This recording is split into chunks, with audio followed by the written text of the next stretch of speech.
Padabog kong nilagdaan ang divorce papers at itinapon sa mukha ni Lorenzo ang card na iniwan niya bilang limos hanggang sa maging ito na lamang ang tanging paraan para maisalba ang buhay ng aking ina. Sa paggamit ko ng perang yon, nadiskubre ko ang mga lihim na nagpapatunay na ang lalaking pinalayas ko ay lihim na nagpakasakit para bayaran ang lahat ng utang ng aking pamilya.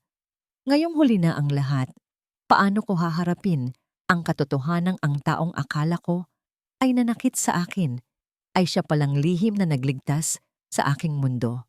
Ang huling lagda, iyon na lamang ang natatanging tunog sa loob ng maliit at malamig na opisina ng abogado, ang marahang kaluskos ng dulo ng ballpen sa makapal na papel. Para kay Adelaide Reyes o Ada, ang tunog na yon ay parang isang martilyo na pumupukpok sa huling pako sa kabaong ng kanyang 7 taong pagsasama nila ni Lorenzo. Tapos na, opisyal na.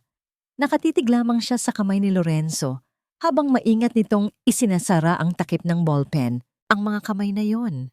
Ang mga kamay na dati hinahawakan niya ng mahigpit tuwing sila'y namamasyal. Ang mga kamay na nag-aabot sa kanya ng kape sa umaga. Ang mga kamay na minsay humahaplos sa kanyang buhok hanggang sa siya'y makatulog. Ngayon, ang mga kamay na yon ang siyang formal na kumalas sa kanilang sumpaan sa harap ng Diyos. Hindi niya magawang itaas ang kanyang tingin. Alam niyang kung titingnan niya ang mukha ni Enzo, baka bumigay ang pader na matagal na niyang itinatayo sa paligid ng kanyang puso. Baka makita nito ang mga luhang nagbabadyang tumulo at iyon ang huli sa lahat ng gusto niyang mangyari. Ang pride na lamang ang natitira sa kanya. Hindi niya hahayaang kunin pa yon ni Enzo. Everything is in order, sabi ng abogadong nasa katanghalian na ang edad na may malamig na ngiti sa labi. Inayos nito ang mga papel at isinilid sa isang malaking brown envelope. Para sa abogado, isa lang itong transaksyon, isa lang itong pangkaraniwang araw sa opisina. Para kay Ada, ito ang araw na kinatatakutan niya. Ang araw na tuluyan nang namatay ang pangarap na binuo niya simula pagkabata. Tumayo si Lorenzo. Narinig ni Ada ang paggalaw ng silya nito. Sa wakas ay nag-angat siya ng tingin, ngunit sa sapatos lamang nito. Makintab, mamahalin. Gaya ng dati, laging presentable si Enzo. Isang matagumpay na engineer, isang lalaking tinitingala ng marami. Isang asawang hindi niya kailanman lubusang naabot. Ada. Ang pagtawag nito sa kanyang pangalan ay nagdulot ng kuryente sa kanyang buong katawan. Malamig at walang emosyon ang boses nito, gaya ng boses na naririnig niya sa mga huling taon ng kanilang pagsasama. Ang boses na yon ang gumigising sa kanya sa katotohanang ang lalaking pinakasalan niya ay matagal nang nawala. Pinalitan ng isang estrangherong kasama niya sa iisang bubong. Dahan-dahan siyang tumingin sa mukha nito. Walang mababasa sa mga mata ni Enzo. Blanco. Para itong isang pader na hindi kayang tibagin. Ganoon naman palagi. Sa gitna ng kanilang mga pagtatalo, sa gitna ng kanyang mga pag-iyak at pagsusumamo na kausapin siya, ang tanging isinasagot nito ay katahimikan. May kinuha si Enzo mula sa bulsa ng kanyang coat. Isang maliit at puting card. Isang bank card.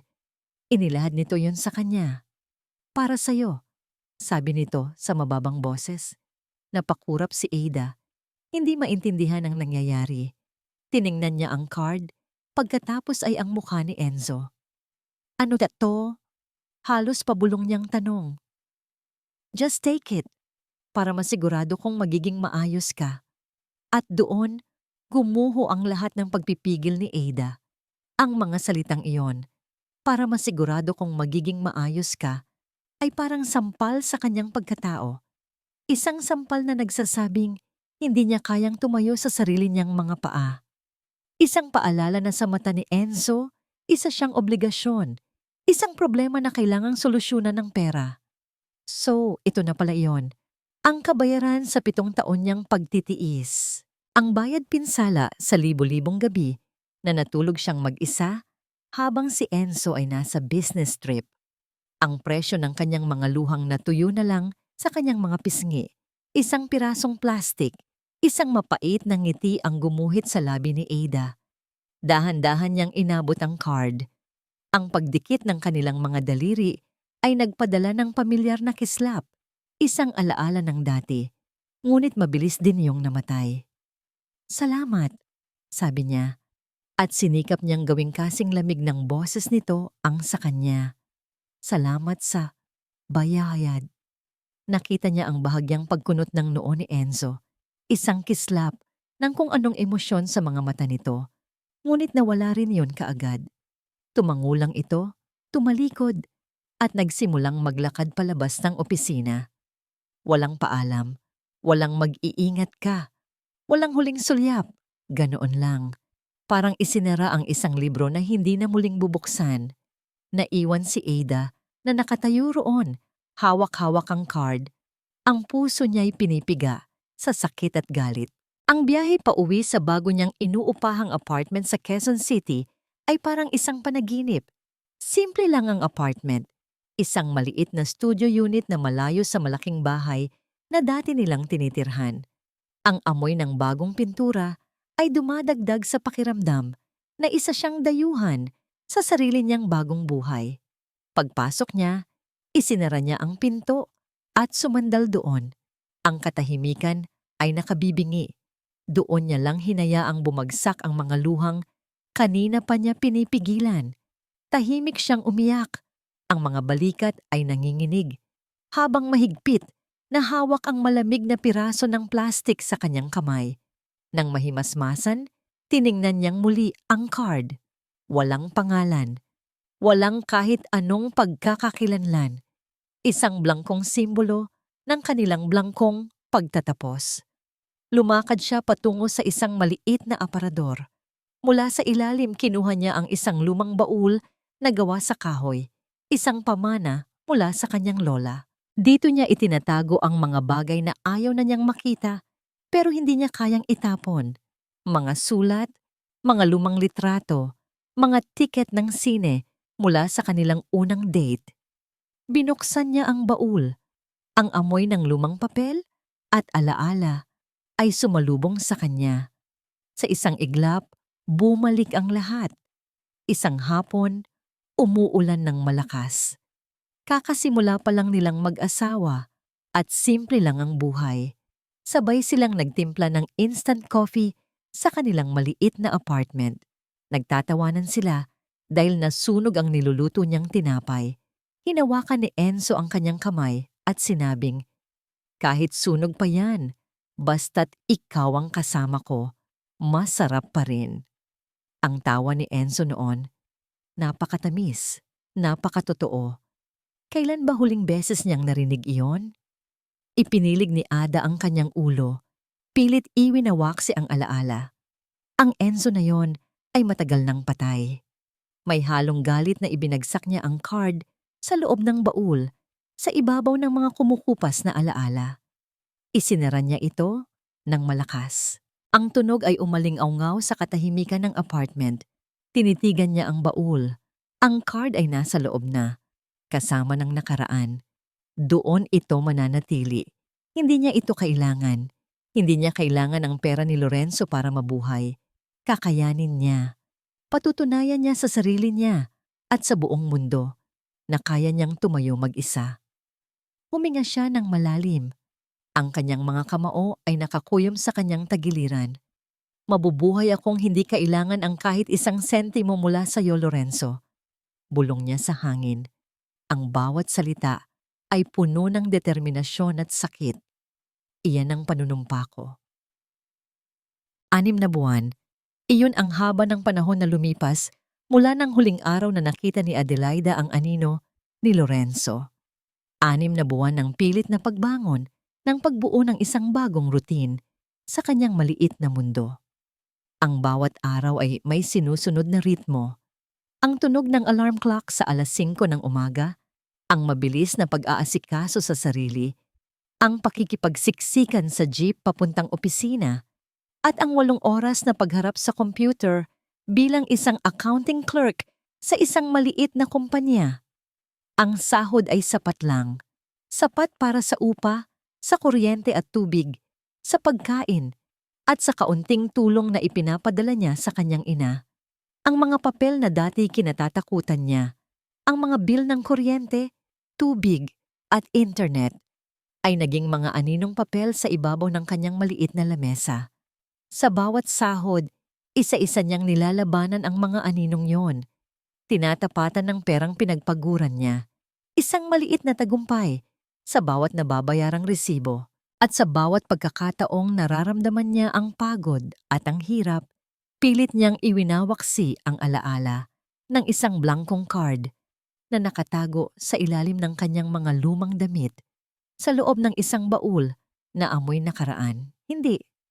Hinding-hindi niya iyon gagalawin. Ang pagtanggi sa card na yon ang naging simbolo ng kanyang kalayaan, ang kanyang paninindigan.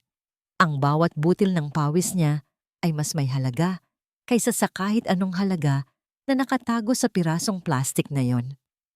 Anak, sigurado ka bang ayaw mong kumain dito sa bahay mamayang gabi? Tanong ni Aling Teresita, ang kanyang ina, sa kabilang linya ng telepono, linggo ng umaga, at ito ang kanilang lingguhang ritual, ang mahabang tawagan para ikuwento ang mga nangyari sa buong linggo. Ngumiti si Ada habang inaayos ang mga bagong labang damit. Ang boses ng kanyang ina ang nagsisilbing liwanag sa kanyang magulong buhay. Okay lang po, Nay. Marami pa po akong gagawin dito sa apartment. Tsaka para hindi na rin po kayo mapagod magluto. Ano ka ba namang bata ka? Alam mo namang hindi ako napapagod basta't para sa'yo. May sandaling katahimikan bago muling nagsalita si Aling Teresita. Mas mahina ang boses. Namimiss ko lang yung dati. Yung kumakain tayong tatlo. Naalala mo ba? Paborito ni Enzo yung sinigang na luto ko. Natigilan si Ada. Ang simpleng pagbanggit sa pangalan ni Enzo ay parang isang maliit na tinik na tumusok sa kanyang dibdib. Pilit siyang ngumiti, kahit na hindi iyon nakikita ng kanyang ina. Naku, Nay, matagal na po iyon. Iba na po ngayon. Alam ko, anak. Alam ko. Nag-aalala lang ako sa'yo. Baka masyado mong pinapagod ang sarili mo. Hindi po, Nay. Masaya po ako sa trabaho ko. Kailangan ko lang po talagang magsipag. Pagsisinungaling niya. Ang totoo, gabi-gabi siyang umuuwing pagod. Ang katawan at isip ay manhid na. Upang ibahin ang usapan, kinuha ni Ada ang isang maliit na photo album na lagi niyang dala. Nay, tinitingnan ko po ulit yung mga picture natin nung bata ako. Ang payat-payat ko pala noon. Narinig niya ang mahinang pagtawa ng kanyang ina. Oo naman, at ang itim-itim mo pa, laging babad sa araw. Nagpatuloy ang kanilang masayang kwentuhan. Tiningnan nila ang mga litrato ng kanyang graduation ng unang Pasko sa dati nilang bahay. Ngunit nang dumating siya sa isang pahina, ang mga daliri niya'y biglang bumigat. Isang litrato mula sa kasal nila ni Enzo. Nakangiti silang pareho, ang mga matay nangungusap ng mga pangarap at pangako. Mabilis niyang nilipat ang pahina, ang puso niya'y biglang kumirot.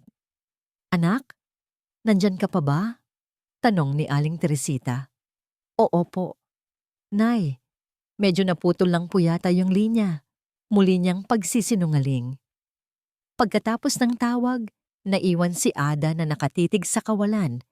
Mahal na mahal niya ang kanyang ina, ngunit bawat pag-uusap nila ay isang paalala ng buhay na nawala sa kanya.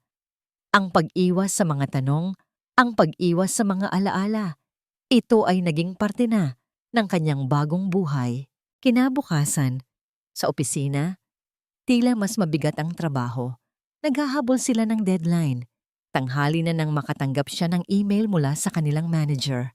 Isang notice para sa mandatory overtime sa susunod na 2 linggo. Napabuntong hininga si Ada.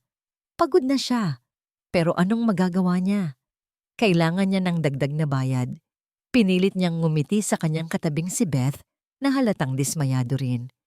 Okay lang yan, Beth. Isipin mo na lang, dagdag budget para sa Pasko. Hey, oo nga ete. Pero yung katawan ko, parang ayaw nang sumunod. Sagot ni Beth. Ganoon din ang nararamdaman ni Aida. Ngunit hindi niya yon ipinahalata. Kailangan niyang maging matatag. Kinagabihan, habang pauwi, halos hindi na siya makatayo sa puno ng jeep. Nakasabit siya malapit sa pinto. Mahigpit ang kapit. Sa gitna ng ingay ng trapiko at usapan ng mga pasahero, napadako ang tingin niya sa labas ng bintana.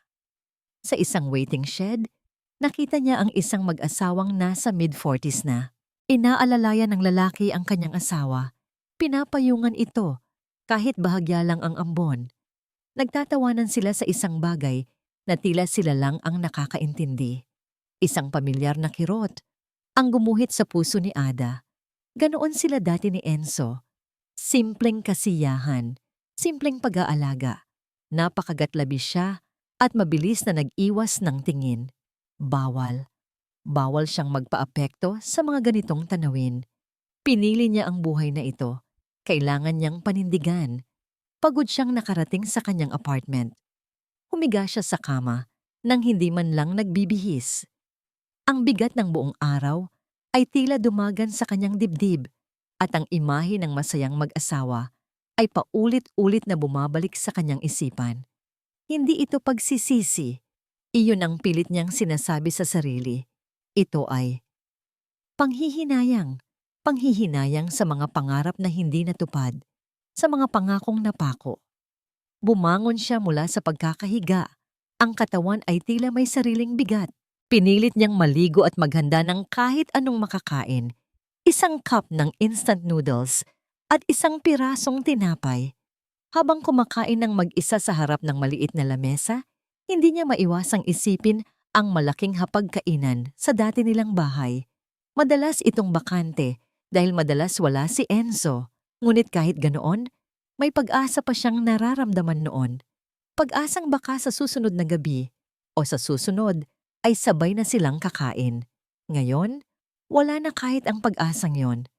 Tanging ang nakabibinging katahimikan na lamang ang kanyang kasama. Ang mga sumunod na araw sa opisina ay naging isang malabong pagkakasunod-sunod ng mga numero, Excel sheets, at walang katapusang pag-audit. Ang overtime ay unti-unting umuubos sa kanyang lakas. Ang tanging nagpapatatag sa kanya ay ang mga maikling tawag mula sa kanyang ina tuwing gabi na nagpapaalala sa kanya kung para kanino siya nagsisikap. Mag-iingat ka palagi dyan, anak ha. Huwag masyadong magpapagod. Laging paalala ni Aling Teresita. Opo, Nay, kayo rin po.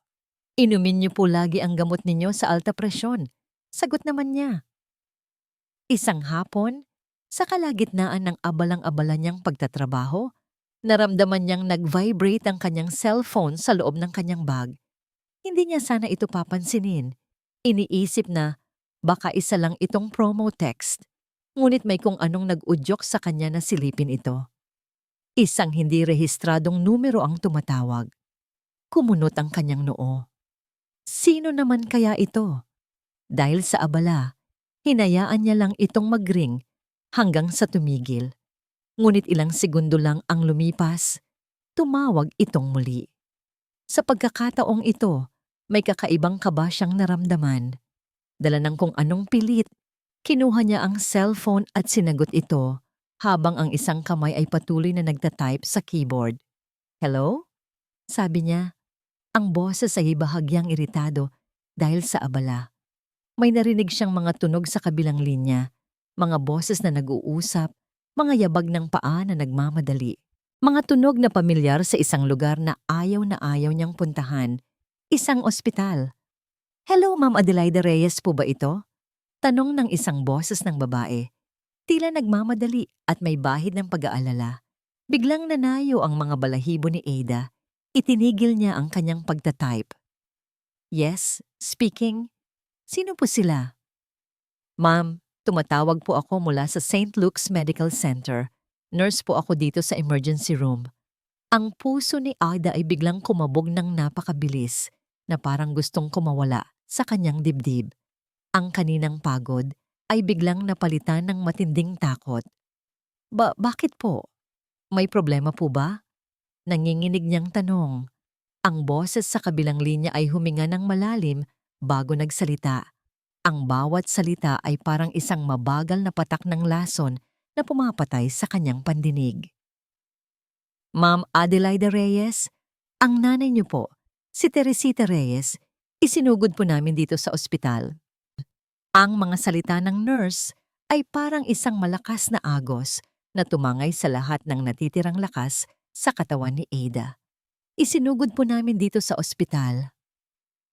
Bago pa man siya makapagpaalam ng maayos sa kanyang manager, ang mga paa ni Ada ay may sarili ng isip. Mabilis niyang kinuha ang kanyang bag. Ang mga kamay ay nanginginig na halos hindi maisara ang zipper. Ang mga mukha ng kanyang mga kaopisina ay lumabo sa kanyang paningin. Ang tanging malinaw ay ang daan palabas. Ada, anong nangyari? Narinig niyang tanong ni Beth. Ngunit ang boses nito ay parang nanggagaling sa malayo. Ang nanay ko. Kailangan kong umalis. Iyon lang ang naisagot niya bago tuluyang tumakbo. Ang biyahe sa taxi ay isang impyerno ng walang katapusang paghihintay. Bawat segundong humihinto sila sa traffic ay parang isang karayom na tumutusok sa kanyang pasensya. Ang isip niya'y ligaw. Puno ng mga paano kung hindi na niya naabutan? Paano kung huli na ang lahat? Ang huli nilang pag-uusap. Ang bilin niya tungkol sa gamot sa alta presyon. Sinunod kaya yon ng kanyang ina. Pagdating sa ospital, halos iitsa niya ang bayad sa driver bago kumaripas ng takbo papasok. Ang amoy ng antiseptic ay sumalubong sa kanya. Isang amoy na laging nagpapaalala ng takot at kawalan ng pag-asa. Miss, saan ang emergency room? Halos hingal niyang tanong sa guard. Itinuro nito ang daan at muli siyang tumakbo. Ang bawat hakbang niya ay mabigat. Ang bawat paghinga niya ay kinakapos. Ang mahabang pasilyo ng ospital ay tila isang walang katapusang lagusan at sa dulo nito ay ang kasagutan sa isang tanong na natatakot siyang malaman. Nakita niya ang malaking karatula, emergency. Huminto siya, hinahabol ang kanyang hininga bago pumasok. Lumapit siya sa nurse's station. Ang puso niya'y dumadagundong sa kanyang dibdib. Ako po si Adelaida Reyes. Anak po ako ni Teresita Reyes. Dinala daw po siya rito. Isang doktor na nasa mga 40 na ang edad. May salamin at bakas ng pagod sa muka. Ang lumapit sa kanya. Miss Reyes, I'm Dr. Alcaraz. Please come with me. Sinundan niya ang doktor sa isang maliit na consultation room. Ang puting pader ay tila lalong nagpalamig sa buong silid. Pinaupo siya ng doktor. Ang bawat galaw nito ay kalmado at propesyonal na lalong nagpatindi sa kaba ni Ada. Miss Reyes, panimula ng doktor, ang mga mata ay seryoso. Your mother was brought in due to a severe heart attack, a massive one. Ang mga salita ay tumama kay Ada na parang isang malaking martilyo. Ano po? Pero umiinom naman po siya ng gamot niya. Maingat naman po siya. Unfortunately, her condition is more serious than what her maintenance meds can handle. We ran some tests. She has what we call severe coronary artery disease. 3 sa mga major arteries niya ay halos barado na. We were able to stabilize her for now, but she's in a very critical condition. Hindi maintindihan ni Ada ang lahat ng terminong medikal. Ang tanging naintindihan niya ay ang salitang critical. Ano po ang kailangan nating gawin, Doc? May gamot po ba? Kahit ano po, Doc, gagawin ko. Huminga ng malalim ang doktor bago ibigay ang hatol. She needs an emergency coronary artery bypass surgery as soon as possible. Bawat oras na lumilipas ay delikado para sa kanya. Sige po. Gawin niyo po. Gawin niyo po ang lahat. Halos magmakaawang sabi ni Ada. Tumango ang doktor. We are preparing everything, but we need your consent. And we need to discuss the financial aspect. Kumuha ito ng isang folder at inilatag sa harap niya. The estimated cost for the entire procedure, including post-op care, would be around 800,000 pesos. 800,000 piso. Ang numero ay umalingaw-ngaw sa isip ni Ada. Para itong isang banyagang salita na hindi niya kayang iproseso. Ang lahat ng hangin sa kanyang baga ay tila biglang naubos. Tiningnan niya ang doktor. Umaasang nagkamali lang siya ng dinig. Ngunit ang seryosong mukha nito ay nagsasabing totoo ang lahat. 800,000? That's a conservative estimate, Miss Reyes. Pwede pa itong tumaas depende sa magiging response ng nanay mo sa operasyon. Napatayo si Ada, ang mga tuhod ay tila naging gulaman. Lumabas siya ng silid na parang wala sa sarili. Umupo siya sa isang malamig na upuang metal sa labas ng emergency room. Ang ingay ng ospital ay nawala. Ang tanging naririnig niya ay ang mabilis na tibok ng kanyang puso. Kinuha niya ang kanyang cellphone. Ang ipon niya sa bangko, wala pa yatang 50,000. Ang sahod niya, kulang pa sa pang-araw-araw. 800,000. Saan siya kukuha ng ganoong kalaking halaga? Nag-scroll siya sa kanyang contacts. Ang mga kamay niya'y nanginginig. Tinawagan niya ang kanyang tita, kapatid ng kanyang ama. Nagring ito ng ilang beses bago sinagot. Hello, tita. Simula niya, pilit pinipigilan ang paghikbi. Oh, Ada, napatawag ka? Ikinuwento niya ang nangyari. Sa bawat salita, lalong bumibigat ang kanyang dibdib. Tita, baka po may mahihiram ako sa inyo? Kahit magkano lang po, para lang po sa paunang bayad sa ospital. Narinig niya ang pagbuntong hininga sa kabilang linya. Naku, Ada, iha, alam mo namang kaka-opera lang din ng tito mo. Lubog din kami sa utang ngayon. Pasensya na talaga, iha. Sige po, tita. Naiintindihan ko po. Salamat po. Pinatay niya ang tawag bago pa tuluyang bumuhos ang kanyang luha. Sumubok siyang muli. Isang malapit na kaibigan, isang dating katrabaho, isang pinsan. Ang mga sagot ay pare-pareho. Pasensya na, Ada. Wala rin akong extra ngayon. Sana makahanap ka ng tulong. Sa bawat pagtanggi, pakiramdam niya'y paunti-unting dinudurog ang kanyang puso. Ang mundo ay biglang naging napakaliit at napakalamig. Wala siyang ibang malapitan. Mag-isa lang siya. Mag-isang mag-isa. Sumuko siya sa pagtawag. Ibinalibag niya ang ulo sa malamig na pader. At doon, sa gitna ng abalang pasilyo ng ospital, humagulgol siya nang walang tunog. Ang kanyang pag-iyak ay tahimik ngunit puno ng sakit at desperasyon. Pakiramdam niya'y nalulunod siya at walang kahit sinong gustong mag-abot ng kamay. Nang maubos na ang kanyang luha, pinilit niyang tumayo. Dahan-dahan siyang lumapit sa salamin ng pinto ng ER. Mula doon, natanaw niya ang kanyang ina. Nakahiga ito sa isang kama, napapalibutan ng mga kumukurap na monitor at mga tubo. Ang dating masayahing mukha nito ay maputla. Ang babaeng naging sandalan niya buong buhay niya ay ngayon mukhang napakahina, napakalit. Ang pagmamahal niya sa ina at ang takot na mawala ito ay naghalo sa loob niya. Lumikha ng isang bagong uri ng sakit. Tinitigan niya ang bawat aparato na nakakabit dito. Bawat isa sa mga yon ay may katumbas na presyo. Bawat pagtibok ng puso sa monitor ay may halaga. Ang buhay ng kanyang ina ay may presyo. Isang presyong hindi niya kayang bayaran.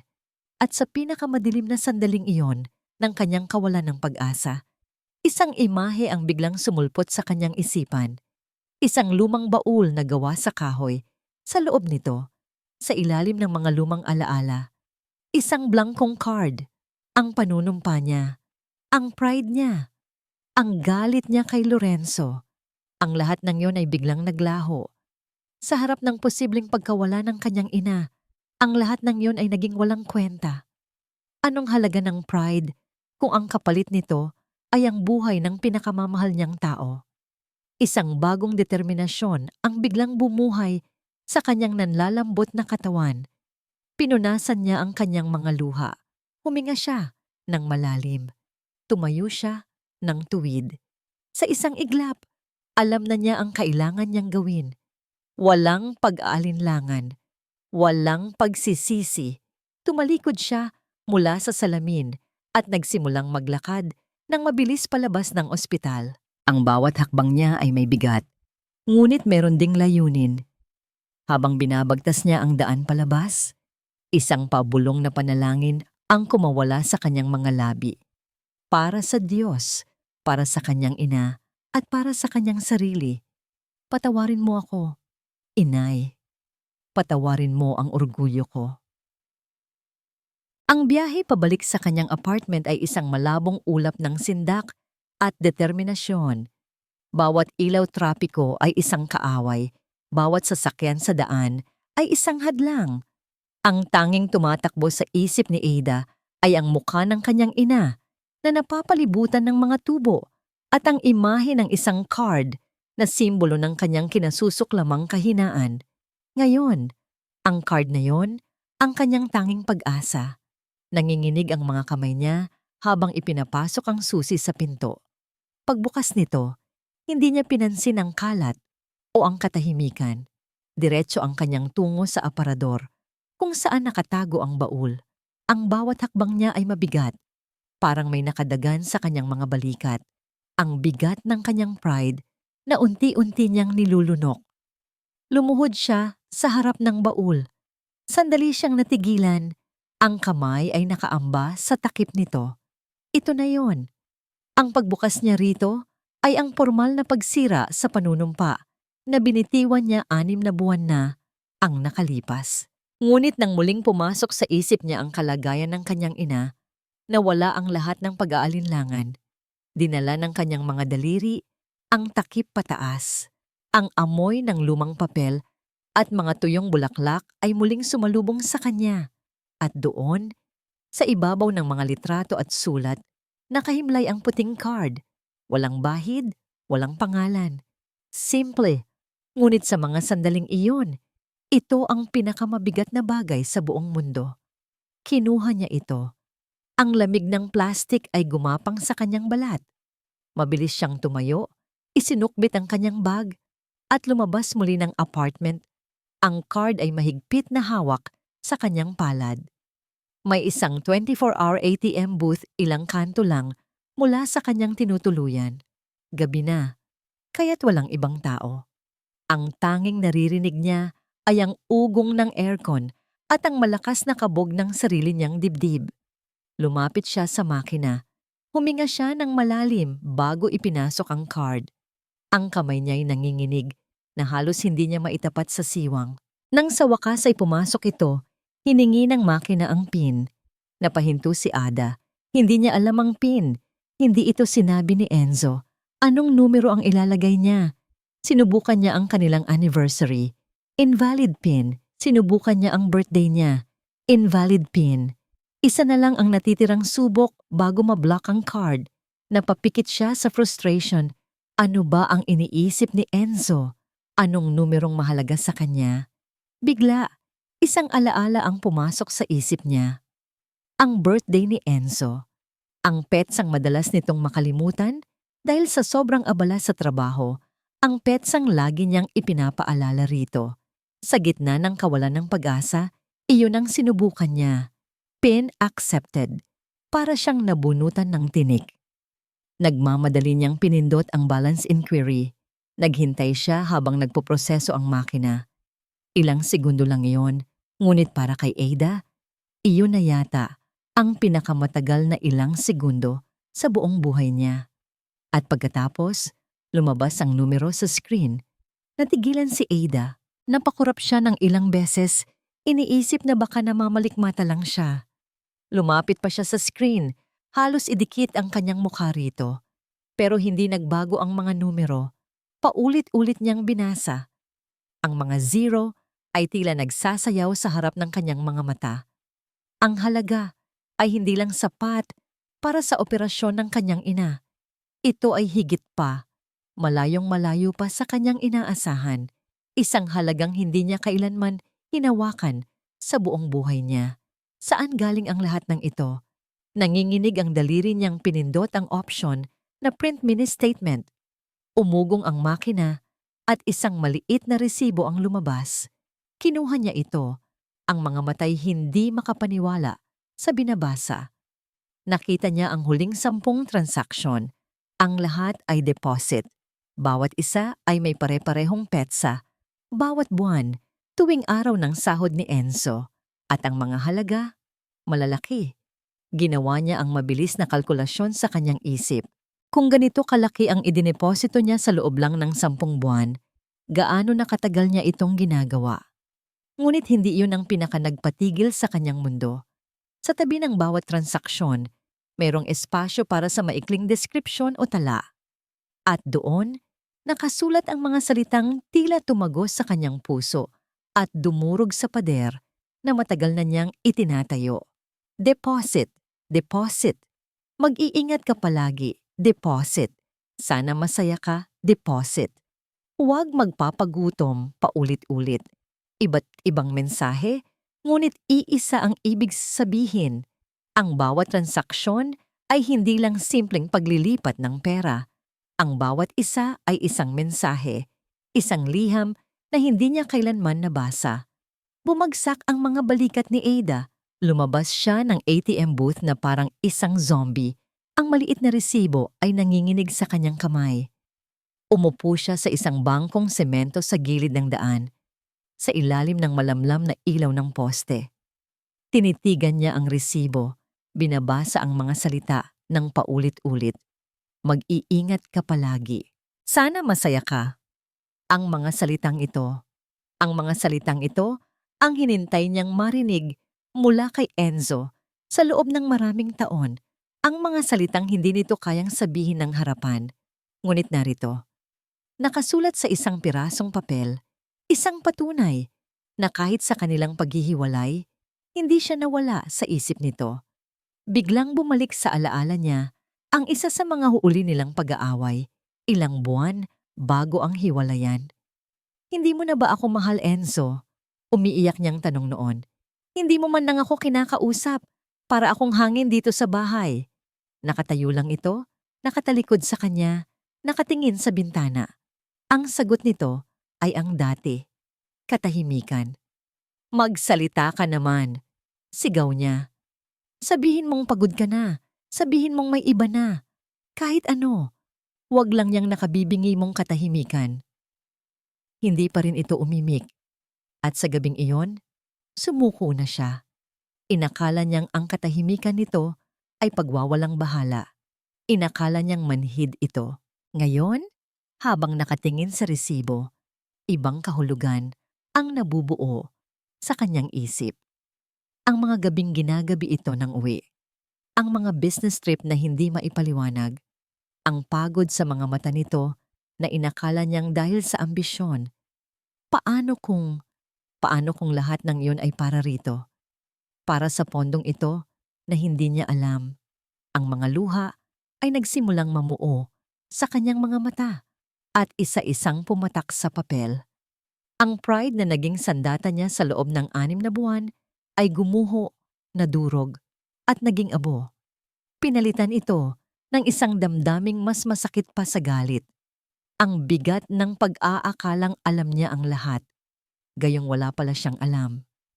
Hinawakan niya ng mahigpit ang papel. Ang puso niya'y puno ng isang tanong na sumisigaw, isang tanong na naghahanap ng kasagutan sa gitna ng malamig na gabi. Kung ganito ka pa rin pala sa akin. Bakit, Enzo? Bakit tayo naghiwalay? Matagumpay ang operasyon. Ang mga salitang iyon mula kay Dr. Orr. Alcaraz ay parang musikang naghilom sa lahat ng sugat sa puso ni Adelaida.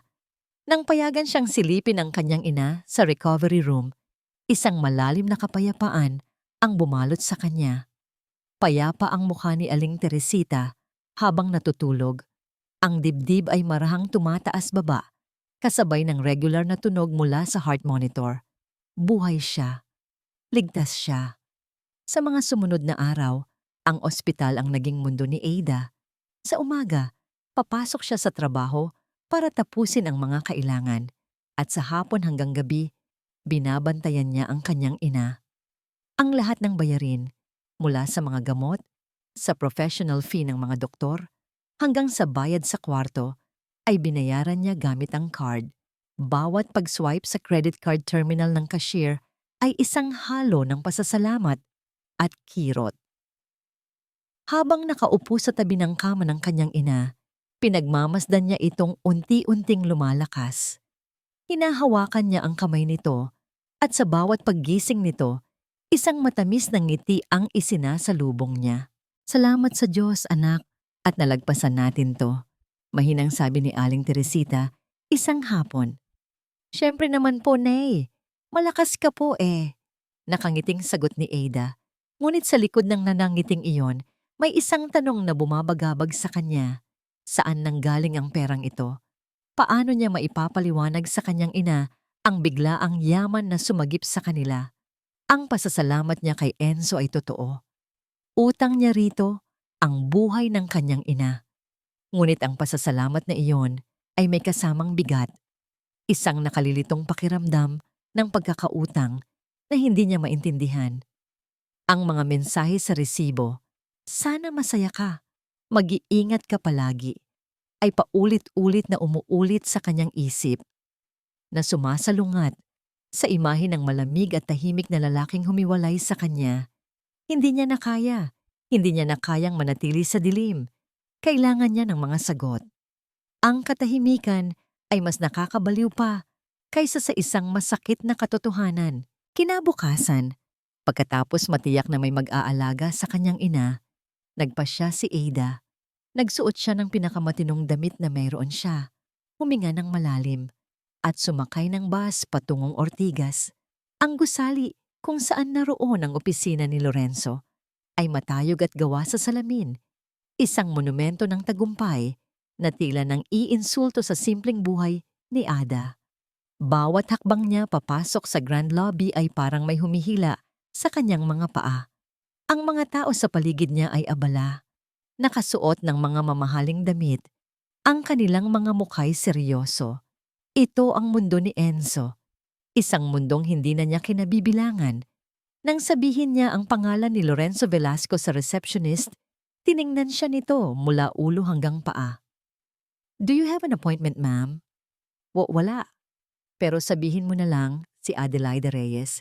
It's personal. Pilit niyang sabi. May tinawagan ang receptionist. Pagkatapos ng ilang sandali, sinabihan siyang umakyat sa 34th floor. Ang pagsakay sa elevator ay parang pag-akyat sa isang entablado, kung saan siya ang gaganap sa isang papel na hindi niya kabisado. Ang opisina ni Enzo ay nasa dulo ng pasilyo. May malaking pinto na gawa sa kahoy. Simple lang ang nakasulat, Lorenzo Velasco, Chief Civil Engineer. Kumatok siya ng 3 beses. Ang bawat katok ay mas mahina kaysa sa nauna. Come in. Ang boses nito. Ang parehong boses na nagbigay sa kanya ng card. Pinihit niya ang doorknob at pumasok. Malaki ang opisina ni Enzo. Minimalist ang disenyo, malinis, at halos walang personal na gamit, maliban sa isang maliit na picture frame na nakatalikod sa pinto. Mula sa malaking bintanang salamin sa likod ng kanyang mesa, tanaw ang buong syudad. Nakaupo ito, nakatingin sa mga papeles sa kanyang lamesa. Dahan-dahan itong nag-angat ng tingin. Ang mga mata nila'y muling nagtagpo pagkatapos ng 6 na buwan. Walang gulat sa mukha nito, tila inaasahan na nito ang kanyang pagdating. Ada, sabi nito, hindi tanong kundi isang pagkilala. Maupo ka. Umupo si Ada sa silyang nasa harap ng mesa. Ang laki ng lamesa ang nagsisilbing harang sa pagitan nila. Isang pisikal na representasyon ng kanilang distansya. Kumusta na ang nanay mo? Tanong nito. Ang boses ay kalmado at kontrolado. Maayos na siya. Salamat sa Diyos. Nautal niyang sagot. Iyon ang simula. Iyon ang dahilan kung bakit siya naroon. Enzo? Ako'y naparito para magpasalamat. Tumangulang ito Ang mga matay bumalik sa mga papeles. Wala yon? Hindi. Malaking bagay yon. Utang ko sa'yo ang buhay niya. Ang pera? Huwag mo nang isipin yon. Putol nito sa kanya. Responsibilidad ko yon. Ang salitang iyon. Responsibilidad. Tila isang kutsilyong itinarak sa puso ni Ada. Hindi awa, hindi pagmamahal, hindi pag-aalala. Isang responsibilidad, isang obligasyon na kailangan lang tuparin. Ang lahat ng pag-asang nagsimulang mabuo sa kanyang puso nang makita niya ang mga mensahe sa resibo ay biglang naglaho, na parang isang bulang naglaho sa hangin. Responsibilidad? Ulit niya. Hindi maitago ang pait sa kanyang boses. Pagkatapos ng lahat, yun pa rin ang tingin mo sa akin, sa amin ng nanay ko? Isang responsibilidad? Sa wakas ay binitawan nito ang ballpen at tiningnan siya ng diretso. Ada, anong gusto mong marinig? Ang totoo, halos pasigaw niyang sabi. Yung mga notes sa bawat deposit. Sana masaya ka. Anong ibig sabihin noon, Enzo? Bakit mo ginagawa to kung para sa'yo, isa lang akong responsibilidad? Nag-iwas ito ng tingin. Tumingin ito sa bintana, sa malawak na syudad sa labas. Ang pader na laging nakapalibot dito ay muling tumaas. Ada, tapos na tayo. Ginawa ko lang ang dapat gawin. Iyon lang yon. Ang lamig ng kanyang mga salita ay tumagos hanggang sa kaluluwa ni Ada. Ang lalaking kaharap niya ngayon ay ang parehong estrangherong kasama niya sa mga huling taon ng kanilang pagsasama. Isang lalaking hindi kayang abutin, hindi kayang basahin. Napatayo si Ada. Ang pagkabigo ay mas matindi pa kaysa sa galit. Mas masakit pa pala ang umasa at pagkatapos ay mabigo kaysa sa walang inasahan. Salamat na lang ulit, sabi niya. Ang boses ay basag. Hindi na niya hinintay ang sagot nito. Mabilis siyang tumalikod, dala ang bigat ng isang misteryong lalo pang lumalim at isang pusong muling nasugatan. Habang papalapit siya sa pinto, handa nang iwan ang malamig na opisinang yon at ang lalaking puno ng lihim, isang boses ang pumigil sa kanya. Hindi ito ang boses ni Enzo. Ito ay boses ng isang babae. Matinis, malamig, at puno ng panghuhusga. Anong ginagawa mo dito, Ada? Dahan-dahan siyang lumingon. Nakatayo sa may pintuan, nakadarating lang, si Katrina Velasco, ang nakababatang kapatid ni Enzo. Ang kanyang mga braso ay magkasalikop sa dibdib, at ang mga mata nito ay parang mga punyal na nakatutok sa kanya. Ang paglitaw ni Katrina ay parang isang biglaang pagbuhos ng malamig na tubig sa nag-aalab ng damdamin ni Ada. Kung ang pakikipag-usap kay Enzo ay parang pagharap sa isang blangkong pader, ang pagharap naman kay Katrina ay parang pagtayo sa harap ng isang nagngangalit na apoy. Hindi kailanman naging maganda ang pakikitungo sa kanya ng kapatid ni Enzo. Mula pa noong una, ramdam na ni Ada ang hindi nito pagkagusto sa kanya. Para kay Katrina, si Ada ay hindi sapat para sa kanyang Kuya Enzo, ang perpektong kapatid, ang henyong engineer, ang sandigan ng kanilang pamilya. At ngayon, sa mga mata ni Katrina, ang pagbabalik ni Ada ay isang kasalanan. Kat, mahinahong sabi ni Enzo mula sa likuran ni Ada, ngunit tila hindi ito narinig ng kapatid. Ang tingin ni Katrina ay nakapako kay Ada, isang tingin na puno ng paghamak. Akala ko ba tapos na kayo? Akala ko ba malinaw na ang lahat? O baka naman, nangangamoy pera ka na naman kaya ka nagpakita? Ang bawat salita ay parang lason na tumatagos sa balat ni Ada. Ang hiya at sakit ay naghalo sa kanyang dibdib. Nasa teritoryo siya ng mga Velasco at ipinaparamdam iyon ni Katrina sa kanya. Hindi yan totoo. Mahinang sagot ni Ada. Pilit na pinatatatag ang kanyang boses. Naparito ako para magpasalamat. Isang sarkastikong tawa ang kumawala sa mga labi ni Katrina. Lumakad ito palapit. Ang tunog ng takong ng mamahalin nitong sapatos ay umalingaw-ngaw sa tahimik na opisina. Magpasalamat? Wow, Ada. Ang galing! 6 na buwan kang nawala. Ni anino mo hindi nagpakita. Tapos ngayon, bigla kang lilitaw para magpasalamat? Sabihin mo sa akin, magkano ang kailangan mo ngayon? Katrina, tama na. Muling saway ni Enzo. Sa pagkakataong ito'y may diin na sa kanyang boses. Tumayo ito mula sa kanyang silya, ngunit hindi nagpaawat si Katrina. Humarap ito sa kapatid. Ano kuya? Pinagtatanggol mo na naman siya? Pagkatapos ng lahat ng ginawa niya sa'yo? Hindi mo ba nakikita? Ginagamit ka lang niya ulit. Bumalik ang tingin ni Katrina kay Ada. Ang mga matay nag-aapoy sa galit.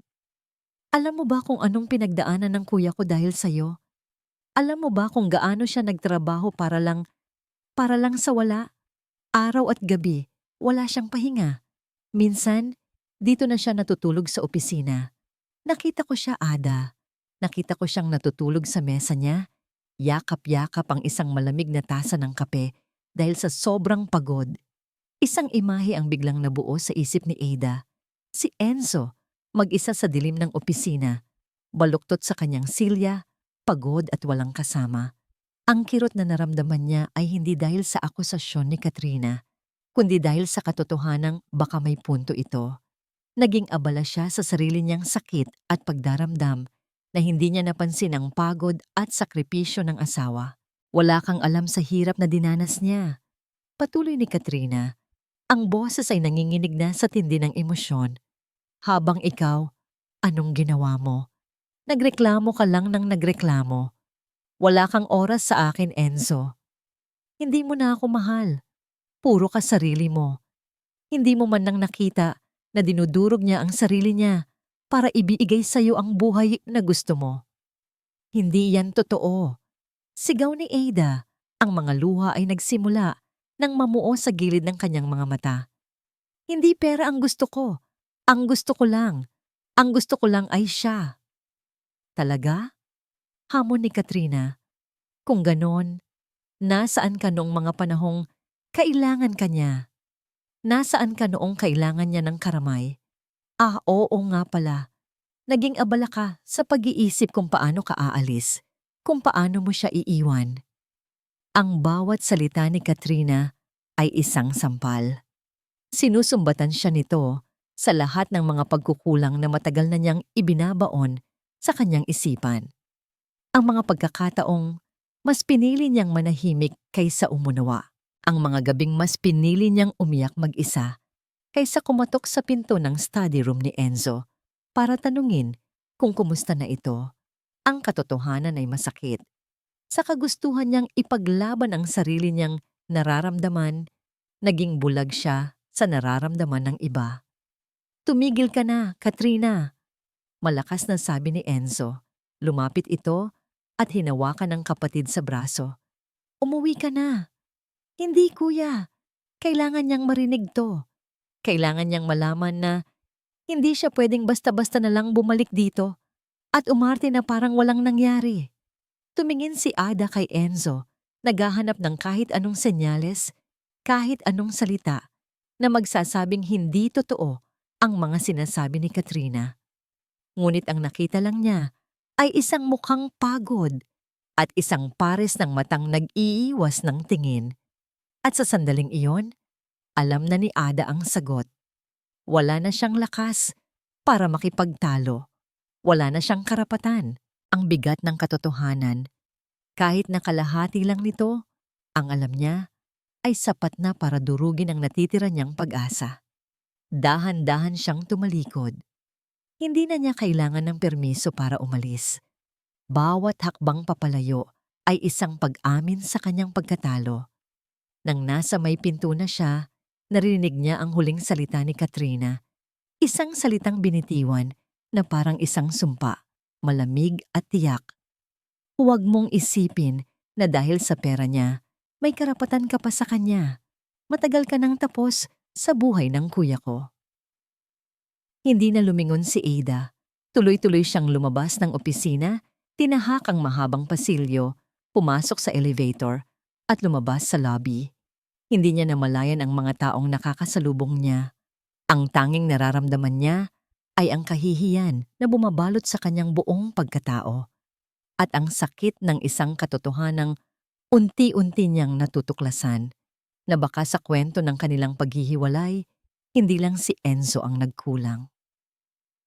Ang mga salita ni Katrina ay parang multo na sumunod kay Ada hanggang sa kanyang pag-uwi. Matagal ka nang tapos sa buhay ng kuya ko. Ang bawat letra ay isang pako na lalong nagbaon sa kanya sa kahihiyan. Pagod siyang dumating sa ospital, ngunit pinilit niyang magsuot ng isang pekeng ng ngiti para sa kanyang ina. Ayaw niyang maging dahilan pa ng pag-aalala nito. Kinabukasan, habang tinutulungan niya ang kanyang ina sa mga papeles para sa SSS at PhilHealth benefits nito, napansin nilang may kulang na dokumento. Naku anak, nasa lumang bahay yata natin yung SSE1 foreman ko, sabi ni Aling Teresita. Nasa loob siguro ng aparador ko dati, sa ilalim ng mga damit.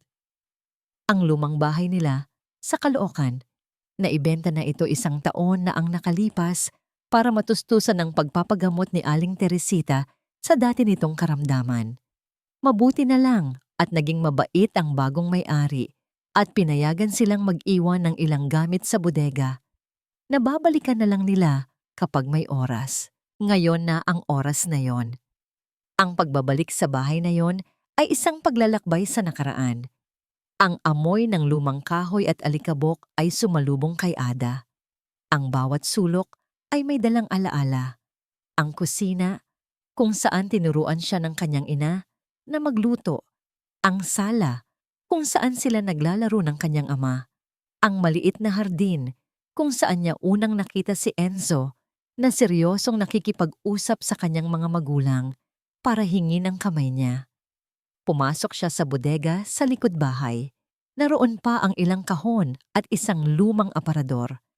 Naghahanap siya, ngunit hindi niya makita ang folder ng mga dokumento. Tinawagan niya ang kanyang ina. Nay, wala po dito sa aparador ninyo. Saan niyo pa po kaya nailagay? Baka naman nailagay ng tatay mo sa lumang baul niya. Sagot ni Aling Teresita. May pag-aalinlangan sa boses. Alam mo naman yon, lahat ng importante para sa kanya. Doon niya tinatago. Ang lumang baul na bakal ng kanyang ama. Matagal na niyang hindi yon nakikita. Nasa pinakasulok ito ng bodega. Natatakpan ng isang maruming kumot. Malaki ito at mabigat. At ang kandado nito'y kinakalawang na. Naalala niya ang kanyang ama.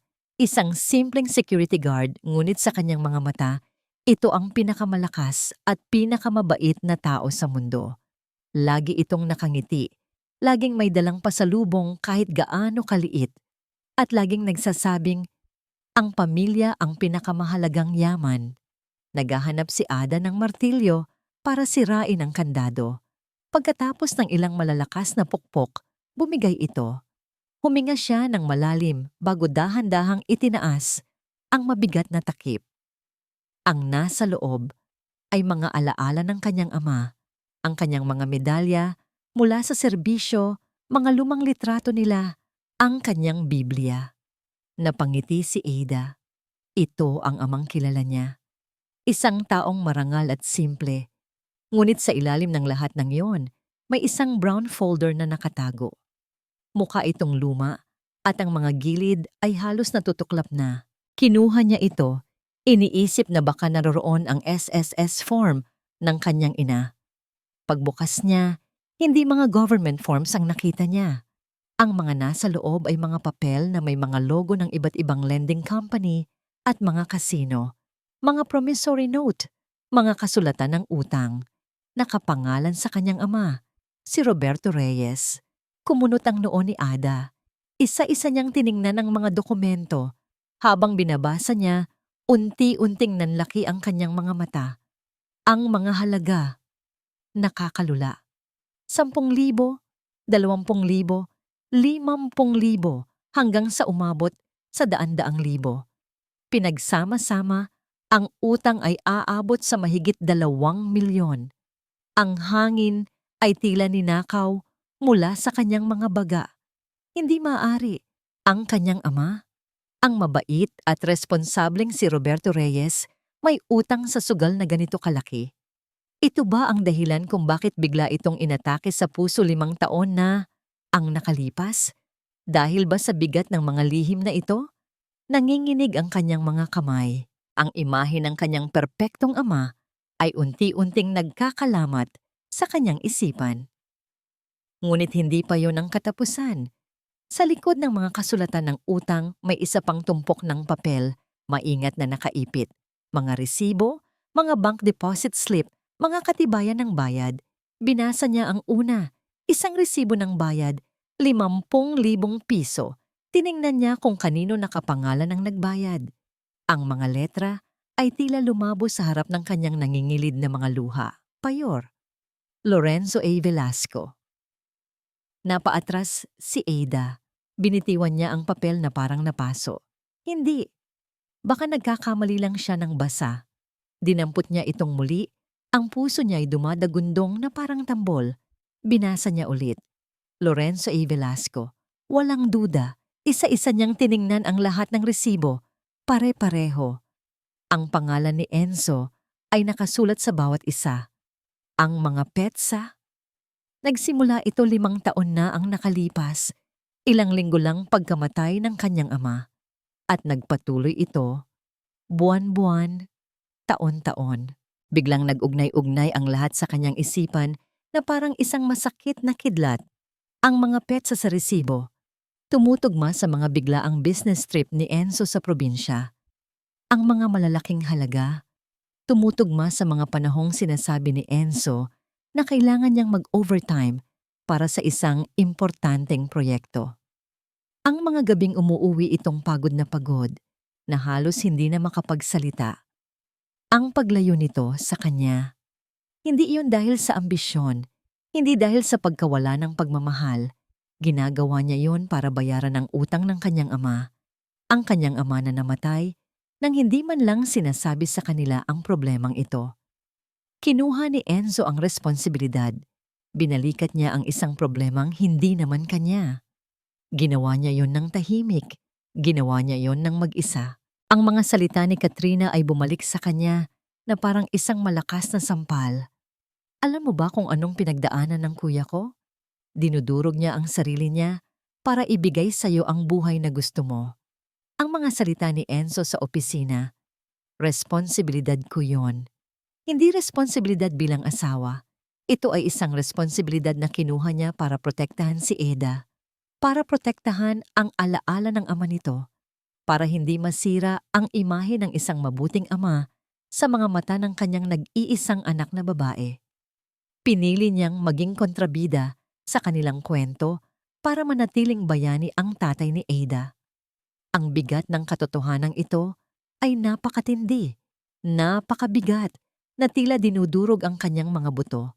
Ang lahat ng galit na inipon niya sa loob ng maraming taon, ang lahat ng pride na ipinaglaban niya, ang lahat ng luhang iniyak niya dahil sa pag-aakalang binaliwala siya. Lahat ng iyon ay nakabase sa isang malaking kasinungalingan. Isang kasinungalingan na siya mismo ang gumawa. Nabitawan niya ang lahat ng papel. Kumalat ang mga ito sa sahig na parang mga puting dahon sa taglaga. Bawat isa ay isang testamento sa pag-ibig at sakripisyo na hindi niya nakita. Napaluhod si Eda sa gitna ng mga nagkalat na ebidensya ng kanyang pagkabulag.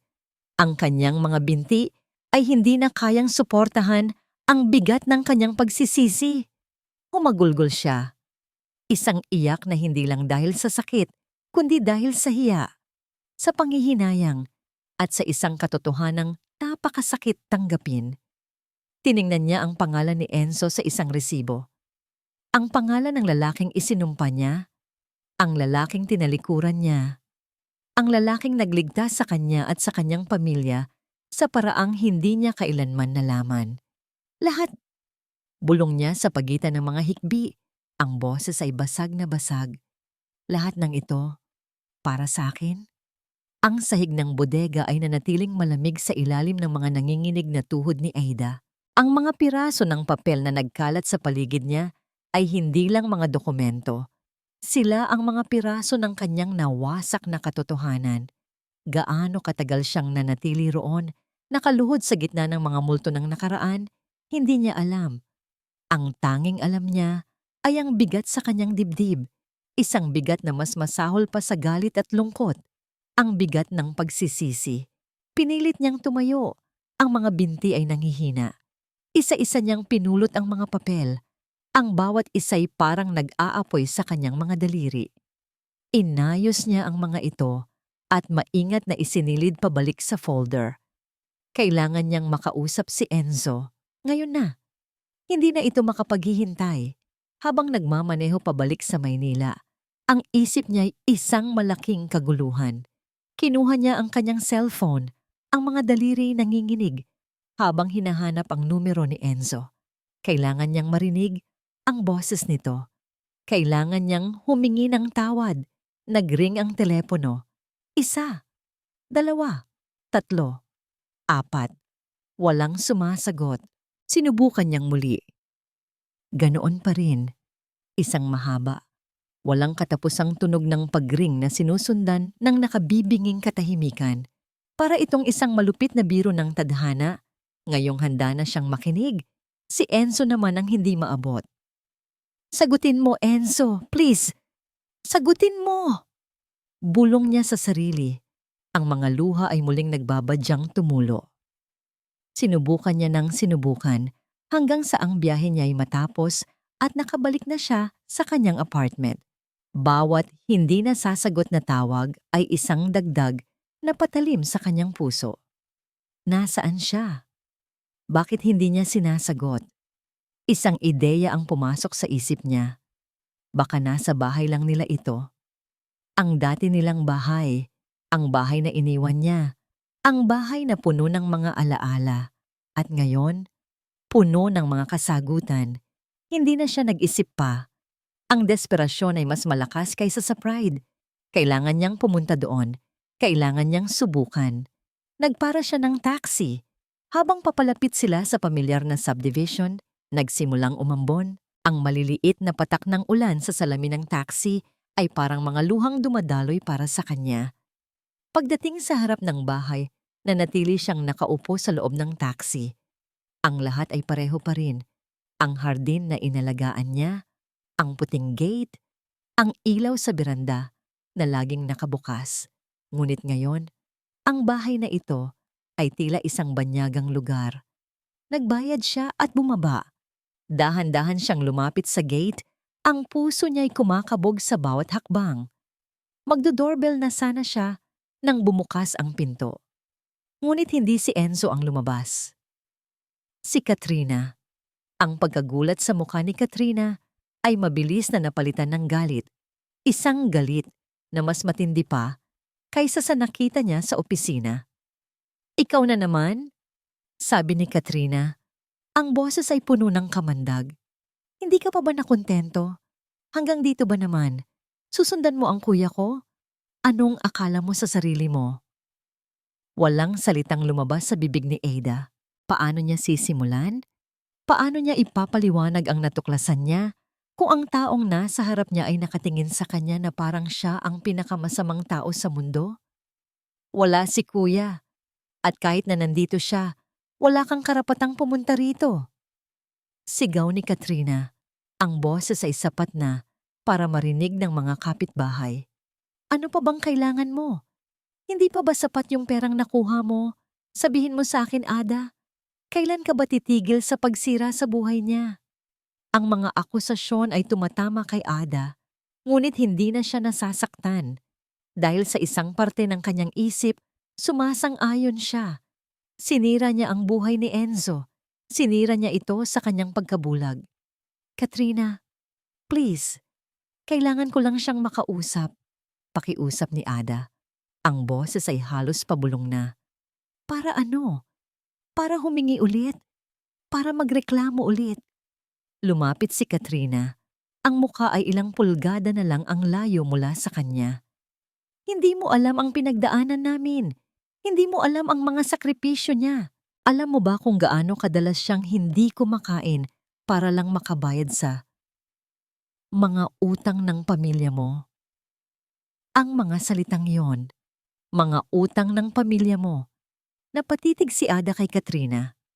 Alam niya, may alam si Katrina. Hindi man nito alam ang buong detalye. Alam nitong may binabayarang malaki si Enzo para sa pamilya Reyes. At ang katotohanan yon na nanggaling mismo sa bibig ni Katrina ang tuluyang nagpatahimik kay Ada. Tama si Katrina sa lahat ng ibinibintang nito. Wala siyang karapatang magsalita. Wala siyang karapatang magpaliwanag. Ang tanging magagawa niya ay tanggapin ang bawat salitang ibinabato sa kanya bilang parusa sa kanyang mga pagkukulang. Nagsimulang bumuhos ang ulan, ngunit hindi sila gumalaw. Ang tubig ulan ay humahalo sa mga luhang hindi na napigilan ni Ada. Basang-basa na siya, ngunit hindi niya alintana ang lamig. Nakita ni Katrina ang pagkatalo sa mga mata ni Ada. Nakita nito ang pagsuko. At sa huling pagkakataon, binitiwan nito ang mga salitang tuluyang dumurog sa kanya. Umalis ka na. Huwag ka nang babalik. Kung may natitira ka pang kahihiyan, layuan mo na ang kuya ko. Yun na lang ang tanging kabutihang magagawa mo para sa kanya. Tumalikod si Katrina at pumasok sa loob ng bahay. Ang malakas na pagsara ng pinto ay isang hudyat na tapos na ang lahat. Naiwan si Ada sa labas, mag-isa sa ilalim ng malakas na ulan. Ang lamig ay tumatagos na sa kanyang mga buto, ngunit wala itong panama sa lamig na nararamdaman niya sa loob. Naglakad siya palayo, walang tiyak na direksyon. Ang bawat hakbang ay mabigat. Pakiramdam niya ay pinagtutulungan siya ng langit at lupa. Ang buong mundo ay sumisigaw na isa siyang pagkakamali. Wala na siyang pag-asa. Sa gitna ng kanyang paglalakad, habang basang sisiw at nanginginig sa ginaw, narinig niya ang pagring ng kanyang cellphone. Umaasa siyang si Enzo yon. Isang himala. Kinuha niya ito mula sa kanyang bag. Ang screen ay nababasa ng ulan. Hindi pamilyar ang numero, ngunit may nakasulat sa ilalim nito, Velasco Engineering Corp., ang opisina ni Enzo. Mabilis niyang sinagot, ang puso niya ay biglang bumilis sa pag-asang baka ito na yon. Hello, Enzo? Ngunit ang boses sa kabilang linya ay hindi kay Enzo. Boses ito ng isang lalaking hindi niya kilala, puno ng pag-aalala at pagmamadali. Hello, Mrs. Velasco. May aksidente pong nangyari sa construction site sa probinsya. Napahinto si Ada sa gitna ng kalsada. Ang ulan ay patuloy na bumubuhos sa kanyang mukha. Si Mr. Lorenzo Velasco po, nasa kritikal na kondisyon. Ang bawat salita mula sa kabilang linya ay parang isang malakas na kidlat na tumama sa mismong sentro ng pagkatao ni Ada. Aksidente. Kritikal na kondisyon. Ang cellphone ay dumulas mula sa kanyang nanginginig na kamay. Ang tunog ng pagbagsak nito sa basang semento ay halos hindi niya narinig. Ang ingay ng buhos ng ulan, ang mga busina ng sasakyan, ang mga ilaw ng syudad, lahat ay biglang naglaho. Ang tanging natira ay isang nakabibinging katahimikan sa loob ng kanyang isip, isang vacuum kung saan ang mga salitang kritikal na kondisyon ay paulit-ulit na umuulit, na parang isang sirang plaka. Ilang segundo siyang nanatiling nakatayo roon, hindi gumagalaw, habang ang ulan ay walang awang bumabasa sa kanya. Ngunit pagkatapos ng paunang pagkabigla, isang bagong damdamin ang pumalit, isang nag-aalab na pangangailangan, isang desperadong pagnanasang kumilos. Hindi pa huli ang lahat. Hindi pwede. Pinulot niya ang cellphone, hindi na alintana kung gumagana pa ba ito, at tumakbo. Kumaripas siya ng takbo pabalik sa kanyang apartment. Ang puso niya ay dumadagundong sa takot at pag-asa. Pagdating sa loob, ang kanyang mga galaw ay mabilis at wala sa ayos. Binuksan niya ang kanyang aparador at kumuha ng isang bag. Naghahagis siya ng ilang damit sa loob. Isang t-shirt, isang pantalon, medyas. Hindi na niya tinitingnan kung ano ang mga ito. Ang isip niya ay blangko, ngunit ang kanyang katawan ay kumikilos na may iisang layunin, ang makarating kay Enzo. Sa ibabaw ng kanyang mesa, nakikita niya ang brown folder. Ang folder na naglalaman ng katotohanan. Ang bigat ng folder na yon ay tila mas mabigat pa kaysa sa lahat ng gamit na inilagay niya sa bag. Kinuha niya ito ng may panginginig. Ito ang kanyang ebidensya. Ito ang kanyang hatol. At ito, umaasa siya, ang kanyang magiging daan para sa kapatawaran. Maingat niya itong isinilid sa bag na parang isang bagay na napakasagrado. Nagtungo siya sa pinakamalapit na terminal ng bus. Tinanong niya ang dispatcher kung saan ang biyahe papunta sa probinsyang binanggit ng lalaki sa telepono. Itinuro siya sa isang bus na malapit nang umalis. Sumakay siya nang hindi na nag-iisip. Ang tanging dala ay ang bag na naglalaman ng kanyang pagsisisi at ang perang kinuha niya mula sa card para sa mga gastusin. Ang biyahe sa gabi ay mahaba at madilim. Umupo si Ada sa tabi ng bintana. Ang mga ilaw ng syudad ay unti-unting napalitan ng kadiliman ng probinsya.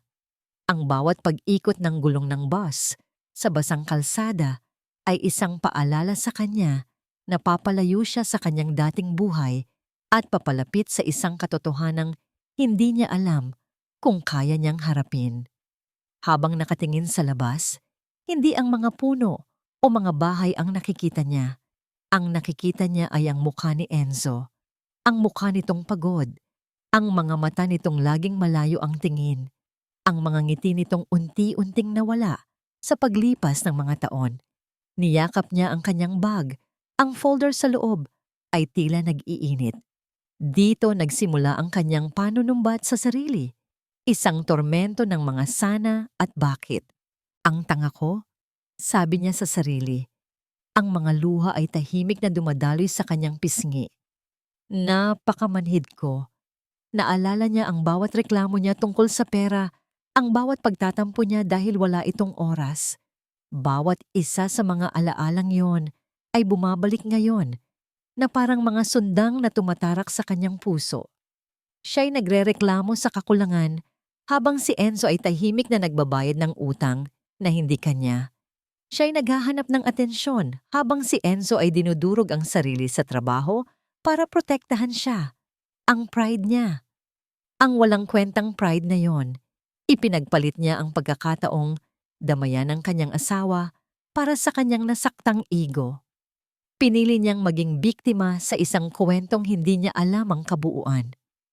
Patawarin mo ako, Enzo, bulong niya sa bintana. Ang kanyang hininga ay lumilikha ng hamog sa malamig na salamin. Patawarin mo ako sa hindi ko pagkakita, sa hindi ko pagtatanong, sa hindi ko pag-unawa. Huwag mo muna akong iiwan. Please, bigyan mo lang ako ng pagkakataon. Isang pagkakataon lang para masabi ko sa iyong nagsisisi ako. Para masabi kong, salamat. Ang buong biyahe ay isang mahabang panalangin at pag-iyak. Ang bawat kilometrong nilalakbay ng bus ay isang kilometrong puno ng pangamba. Paano kung huli na ang lahat? Paano kung ang katotohanang natuklasan niya ay hindi na niya maibabahagi sa taong pinakakailangang makaalam nito? Ang pag-iisip na baka mawala si Enzo nang daladala ang bigat ng kanilang mga hindi pagkakaunawan ay isang parusang hindi niya kayang isipin. Nawala na ang lahat. Ang kanyang galit, ang kanyang pride, ang kanyang mga pag-aakala. Lahat ay nawalan ng saysay sa harap ng posibilidad na mawala si Enzo ng tuluyan. Nagsisimula ng mamuti ang langit nang sa wakas ay huminto ang bus sa terminal ng probinsya. Madaling araw pa lang, nagmamadali siyang bumaba at sumakay ng tricycle. Sa provincial hospital po, Manong. Pakibilisan po. Pakiusap niya. Ang boses ay nanginginig sa lamig at takot. Pagdating sa ospital, isang maliit at lumang gusali. Kumpara sa mga naglalakihang ospital sa Maynila, kumaripas siya ng takbo papasok. Ang amoy ay pareho, antiseptic at sakit. Lumapit siya sa unang nurse na nakita niya. Miss, saan po dito yung pasyente na si Lorenzo Velasco? Galing po siya sa isang aksidente sa construction site. Tiningnan ng nurse ang logbook. Nasa ICU po siya, ma'am.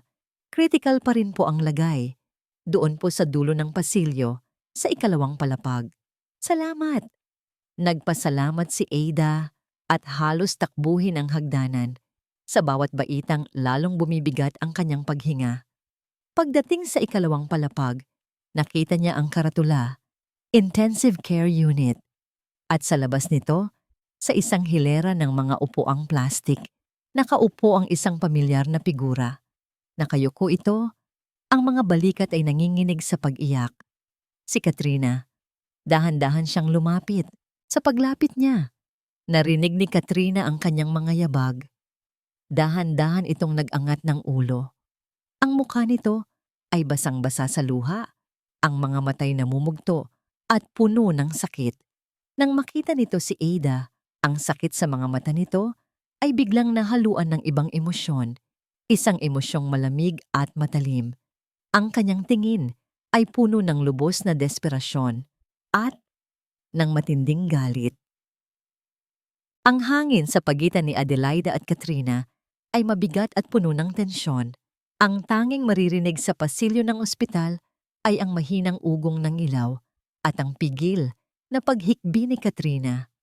Sa mga mata ng nakababatang kapatid ni Enzo, nakikita ni Ada ang lahat ng sakit at panunumbat na nararapat lamang sa kanya. Anong ginagawa mo rito? Halos pabulong na tanong ni Katrina. Ang bawat salita ay matalim na parang bubog. Hindi ka pa ba masaya? Ito ba ang gusto mong mangyari? Ang makita siyang nakahiga doon, walang kalaban-laban. Sa ibang pagkakataon, baka nasaktan si Ada. Baka sinubukan niyang ipagtanggol ang sarili. Ngunit ngayon, wala na ang lahat ng iyon. Ang tanging nararamdaman niya ay ang parehong sakit na nakikita niya sa mga mata ni Katrina. Hindi siya sumagot. Sa halip, dahan-dahan siyang lumapit at umupo sa upuang may isang espasyong pagitan sa kanila. Ang distansyang yon ay simbolo ng kanilang hidwaan. Inilapag niya ang kanyang bag sa sahig. Dahan-dahan niyang binuksan ito at kinuha ang brown folder. Ang pagkaluskos ng lumang folder ay tila napakalakas sa katahimikan ng ospital. Hindi niya ito iniabot kay Katrina. Hindi niya ito ipinilit. Dahan-dahan niya lang itong ipinatong sa bakanting upuan sa pagitan nilang dalawa, isang tahimik na alay. Hindi ko alam, mahinang sabi ni Ada. Ang boses ay paos dahil sa magdamag na pag-iyak. Walang-wala akong alam. Tiningnan ni Katrina ang folder, pagkatapos ay tumingin pabalik kay Ada. Ang mukha'y puno ng pagdududa. Anong kalokohan to? Basahin mo. Pakiusap ni Ada. Ang kanyang mga mata ay nagsusumamo. Please, Katrina, para malaman mo ang totoong dahilan, para maintindihan mo. Nag-aalangan si Katrina. Ngunit may nakita marahil ito sa mga mata ni Ada. Isang pagkawasak, isang pagsisisi na hindi peke, na nag-udyok dito para abutin ang folder. Nanginginig ang mga kamay ni Katrina habang binubuksan ito. Ang una niyang nakita ay ang mga kasulatan ng utang, nakapangalan kay Roberto Reyes. Kumunot ang noo nito, hindi maintindihan. Ang tatay mo. Basahin mo pa. Halos pabulong na sabi ni Ada. Inilipat ni Katrina ang mga papel at pagkatapos nakita niya ang mga resibo, ang mga bank deposit slip. Isa-isa niyang tiningnan ang mga ito. Ang kanyang mga matay mabilis na gumagalaw. Nakita niya ang pangalan ng kanyang kapatid, Lorenzo E. Velasco. Paulit-ulit. Sa loob ng maraming taon, nakita ni Ada ang pagbabago sa mukha ni Katrina. Ang galit ay unti-unting napalitan ng pagkalito. Ang pagkalito ay naging pagkabigla. At ang pagkabigla ay naging isang realisasyong kasing sakit ng isang sampal. Binitiwan ni Katrina ang mga papel. Kumalat ang mga ito sa kanyang kandungan. Tumingin ito kay Ada, ang mga labi bahagyang nakaawang, walang salitang namumutawi. 5 taon, sabi ni Ada. Ang boses ay basag. 5 taon niyang binalikat to ng mag-isa. 5 taon siyang nagtrabaho na parang kalabaw para bayaran ang utang na hindi kanya. At ako ang tanga. Ang tanging ginawa ko lang ay magreklamo. Ang mga luha ay muling dumaloy sa pisngi ni Ada, ngunit sa pagkakataong ito, hindi lang para sa sarili niya. Para ito kay Enzo, para sa lahat ng sakripisyo nito. Hindi niya sinabi sa akin, patuloy niya. Itinago niya ang lahat ng to para protektahan ako. Para protektahan ang alaala ng tatay ko. Pinili niyang magmukhang masama sa paningin ko para lang hindi ako masaktan. Tumingin si Katrina sa mga papel. Pagkatapos ay kay Ada. Ang pader na matagal nang nakatayo sa pagitan nilang dalawa ay unti-unti nang gumuho. Sa ilalim ng galit at paghusga, dalawang babae lang sila na parehong nagmamahal sa iisang lalaki. Kaya pala, bulong ni Katrina, ang boses ay nanginginig. Kaya pala laging wala siyang pera para sa sarili niya. Tuwing aalukin ko siya ng tulong, lagi niyang sinasabing, okay lang ako, para sa pamilya to. Akala ko ang tinutukoy niya ay tayo. Ang pamilya natin. Ang realisasyon ay sabay na tumama sa kanila. Ang pamilya na tinutukoy ni Enzo ay hindi lang ang pamilyang pinagmulan niya, kundi pati ang pamilyang binuo niya kasama si Ada. Hindi na napigilan ni Katrina ang sarili. Humagulgol ito. Isang iyak na puno ng sakit para sa kapatid at pagsisisi para sa sarili. Sa isang iglap, nawala ang matapang at palaban na si Katrina. Ang natira ay isang nakababatang kapatid na nasasaktan para sa kanyang kuya. Walang pag-aalinlangan, lumapit si Ada. Niyakap niya si Katrina. Sa simula, nanigas ang katawan nito, ngunit pagkatapos ay bumigay rin ito. Niyakap niya pabalik si Ada, ang muka'y ibinaon sa balikat nito, at doon, sa gitna ng malamig na pasilyo ng ospital, ang dalawang babaeng dating magkaaway ay nagiyakan sa iisang dahilan. Ang kanilang mga luha ay para kay Enzo. Patawarin mo ko, Ada. Umiiyak na sabi ni Katrina. Hindi ko alam. Ang tanging nakita ko lang ay ang pagod ni Kuya at inakala kong ikaw ang dahilan. Patawarin mo ko sa lahat ng sinabi ko. Wala kang dapat ihingi ng tawad, sagot ni Ada. Totoo ang lahat ng sinabi mo. Naging bulag ako, Katrina. Napaka-bitter ko para makita ang katotohanan. Nanatili sila sa ganoong posisyon ng ilang sandali. Dalawang pusong nagkakaisa sa sakit at pag-aalala. Ilang sandali pa, isang pinto ang bumukas. Isang doktor na nakasuot ng surgical gown ang lumabas mula sa operating room. Pareho silang napabitaw sa isa't isa at mabilis na tumayo. Pamilya po kayo ni Mr. Velasco? Tanong ng doktor. Ang muka'y seryoso. Opo, Doc. Kapatid niya po ako. Mabilis na sagot ni Katrina. Ito po, asawa niya. Hindi itinama ni Ada ang sinabi ni Katrina. Sa mga sandaling iyon ang nararamdaman niya. Kumusta na po siya, Doc? Nanginginig na tanong ni Ada. Ang doktor ay tumingin sa kanilang dalawa. Huminga ito ng malalim. The operation was very complicated. May internal bleeding dahil sa pagkakabagsak, but we managed to stop it. He's stable for now. Isang malaking buntong hininga ng ginhawa. Ang pinakawalan nilang dalawa, ngunit hindi pa tapos ang doktor. Pero, hindi pa siya tuluyang ligtas. The next 24 hours are critical. He lost a lot of blood. Nasa ICU na siya ngayon. We're monitoring him closely. Tumango-tango sila. Pilit na ipinoproseso ang balita. Buhay siya. Iyon ang mahalaga. May pag-asa pa. May isa pa. Dagdag ng doktor. Tila nag-aalangan. Habang ginigising namin siya mula sa anesthesia, may paulit-ulit siyang binabanggit. Isang pangalan. Nagkatinginan si Ada at Katrina. Ang kanilang mga puso'y sabay na tumigil sa pagtibok. Paulit-ulit niyang binabanggit ang isang pangalan sa pagitan ng kanyang paggising, Ada. Ang pangalan niya. Sa gitna ng sakit, dilim, at kawalan ng malay, ang pangalan niya ang hinahanap ni Enzo. Ang balitang yon mula sa doktor ay parang isang mainit na balsamong humaplos at nagpatahan sa nagdurugong puso ni Adelaida. Hindi siya nabura. Hindi siya nawala. Sa pinakamadilim na sandali ng buhay ng lalaking ito, siya pa rin ang tinatawag. Sa mga sumunod na oras, sina Ada at Katrina ay naging anino sa labas ng ICU. Hindi sila umalis. Nagpalitan sila sa pagbili ng kape at tinapay, nagbabahagi na ng mga tahimik na sandali ng pag-asa at takot. Ang dating makapal na pader sa pagitan nila ay tuluyan ng gumuho, pinalitan ng isang marupok ngunit totoong ugnayan na nabuo mula sa kanilang parehong pagmamahal kay Enzo. Kinabukasan, inilipat si Enzo sa isang private room. Ang kritikal na yugto ay lumipas na, bagaman mahina pa rin ang kanyang katawan.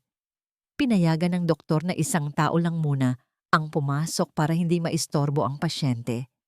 Tiningnan ni Katrina si Ada. Sa mga mata ng kapatid ni Enzo, nakita ni Ada ang pag-unawa at pakiusap. Walang bahid ng selos o galit. Ikaw na ang pumasok, mahinang sabi ni Katrina, sabay hawak ng mahigpit sa balikat ni Ada. Ikaw ang kailangan niya. Tumango si Ada, ang puso niya ay puno ng pasasalamat. Huminga siya ng malalim, inayos ang kanyang sarili, at dahan-dahang pinihit ang doorknob. Ang silid ay tahimik, maliban sa mahinang tunog ng mga aparato at ang ugong ng aircon. Ang amoy ng gamot ay matapang, pero hindi ito ang napansin ni Ada. Ang mga mata niya ay nakapako sa lalaking nakahiga sa gitna ng kama. Mas maputla si Enzo kaysa sa dati. May benda sa kanyang ulo at mga pasa sa kanyang braso na sumisilip sa ilalim ng hospital gown. May nakakabit na IV drip sa kanyang kamay. Ang makita siyang ganito, ang malakas, matikas, at hindi matinag na si Lorenzo Velasco, nang ngayon ay mahina at nangangailangan ng alaga, ay nagdulot ng panibagong kirot sa puso ni Ada.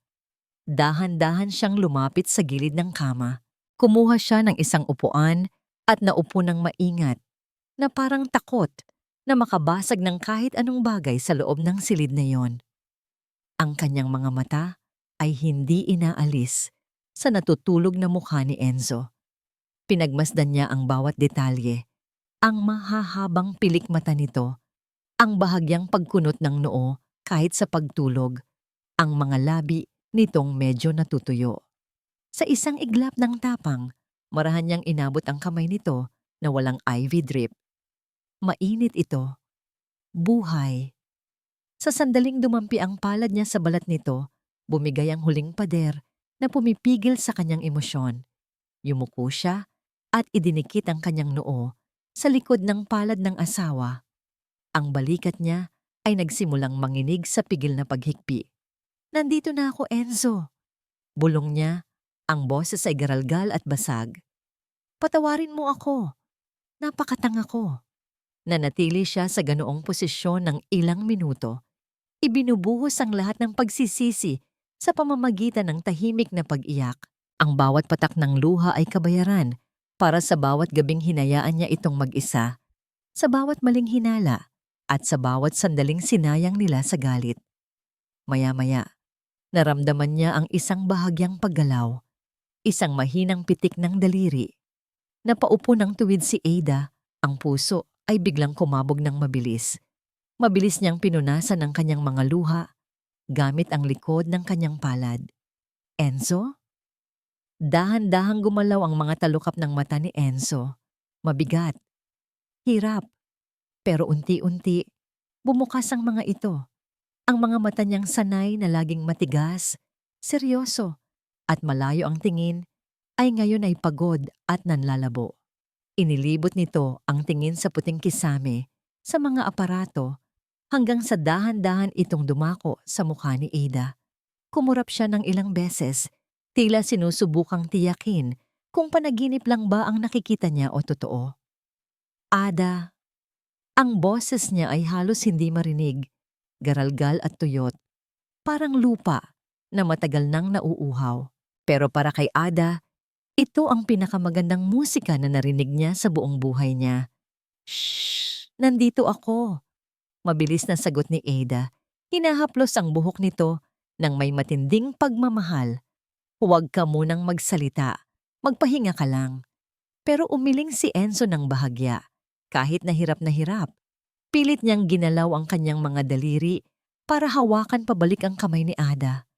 Ang higpit ng hawak niya ay mahina, pero damang-dama ni Ada ang pagnanais nitong kumapit. Bakit? Bakit ka nandito? Tanong nito.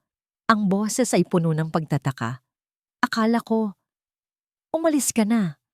Akala ko, galit ka. Alam ko na, Enzo. Putol ni Ada. Hindi na kayang itago ang katotohanan. Tinitigan niya ito sa mata. Ipinaparating ang lahat ng sinseridad sa kanyang puso. Nakita ko ang mga papel sa baul ni tatay. Alam ko na ang tungkol sa utang. Alam ko na ang tungkol sa lahat ng sakripisyo mo. Nakita niya ang gulat sa mga mata ni Enzo na mabilis na napalitan ng hiya at lungkot. Nag-iwas ito ng tingin, tila isang batang na huling may ginawang kasalanan. Hindi mo dapat nalaman, bulong nito.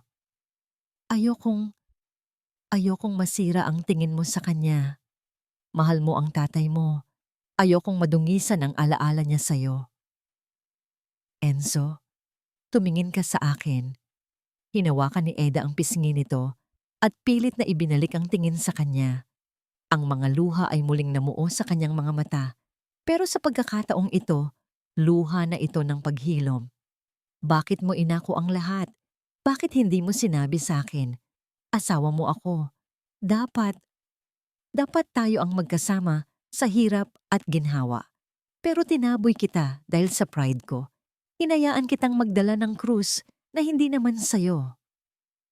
Bumuntong hininga si Enzo, isang tunog na puno ng pagod ng 5 taong pagbubuhat ng mundo. Ginawa ko lang ang dapat, Ada. Nangako ako sa kanya bago siya mawala na aalagaan kita. Na hindi ka mahihirapan. Ang akala ko, kung aakuin ko ang problema, maproprotektahan kita. Pero sa kagustuhan kong protektahan ka, nailayo naman pala kita. Napahagulgol si Ada. Ang lalaking ito, na inakala niyang walang puso, ay may pusong mas malaki pa sa kaya niyang isipin. Siya pa rin naman ang bayani ko, Enzo. Walang nagbago doon, sabi ni Ada habang hinahalikan ng kamay nito. Pero Enzo, ikaw din. Ikaw ang bayani ko at patawarin mo ako kung hindi ko yun nakita agad. Sa unang pagkakataon sa loob ng mahabang panahon, nakita niya ang paglambot sa ekspresyon ni Enzo. Ang pader ay tuluyan ng nawala. Isang maliit, pagod, ngunit totoong nangiti ang sumilay sa mga labi nito. Pagod na ako, Ada, bulong nito. Ang boses ay puno ng katapatan. Pagod na ako. Alam ko, sagot ni Ada, inaayos ang kumot sa dibdib nito. Pwede ka nang magpahinga ngayon. Hindi ka na mag-isa. Nandito na ako. Hindi na ako aalis. Hahatiin natin ang bigat. Simula ngayon. Sa sandaling iyon, bumukas ang pinto. Pumasok si Katrina. May dalang isang baso ng tubig. Nang makita niyang gising na ang kuya niya at magkahawak kamay sila ni Ada, tumigil ito sa paglalakad. Walang sinabing salita. Walang sumbatan. Lumapit lang si Katrina. Inilapag ang tubig sa side table at marahang pinisilang balikat ni Ada bago humalik sa noon ni Enzo. Gising ka na, kuya. Bulong ni Katrina, pinipigil ang luha. Tumingin ito kay Ada at ngumiti ng tipid. Isang tahimik na kasunduan ng kapayapaan at pagtanggap. Pagkatapos ay lumabas ito muli ng tahimik para bigyan sila ng privacy. Ibinalik ni Enzo ang tingin kay Ada. Ang mga mata niya ay nagsisimula na namang bumigat sa antok, pero may kapayapaan na sa mukha nito na hindi nakita ni Ada sa loob ng maraming taon. So Kinanaw, anong mangyayari ngayon? Tanong nito. Ang dami nating nasayang na panahon. Pinunasan ni Ada ang huling bakas ng luha sa kanyang pisngi at ngumiti. Isang ngiting puno ng pag-asa. Mas maliwanag pa sa umagang sumisilip sa bintana. Siguro, kailangan nating magsimula ulit. Sabi niya ng may katiyakan. Hindi bilang mag-asawa na puro sakit ang dala ng nakaraan, kundi bilang 2 taong nagkakilala ulit sa unang pagkakataon. Tumango si Enzo ng dahan-dahan. "Hi, miss!" Bulong nito. Ang boses ay halos pabulong na lang bago muling pumikit. "Ako nga pala si Enzo. Nice to meet you." Napatawa ng mahina si Ada sa gitna ng kanyang luha. Ang puso ay puno ng kagalakan. Hinawakan niya ng mahigpit ang kamay nito, isang hawak na nangangakong hindi na bibitaw. "Hello, Enzo," sagot niya. "Ako si Ada. Ikinagagalak kitang makilala." Ulit. Lumipas ang 4 na buwan. Ang hangin sa Quezon City ay mainit at maalinsangan, gaya ng karaniwang hapon. Ngunit para kay Ada, tila napakaginhawa ng araw na ito. Nakatayo siya sa harap ng salamin sa kanyang maliit na kwarto. Inaayos ang laylayan ng kanyang bestida. Kulay asul ito. Ang paboritong kulay ni Enzo na matagal na niyang kinalimutan, pero ngayon ay muli niyang isinusuot. Tiningnan niya ang kanyang sarili. Hindi na siya ang babaeng luhaan at puno ng galit na nakita natin sa opisina ng abogado buwan na.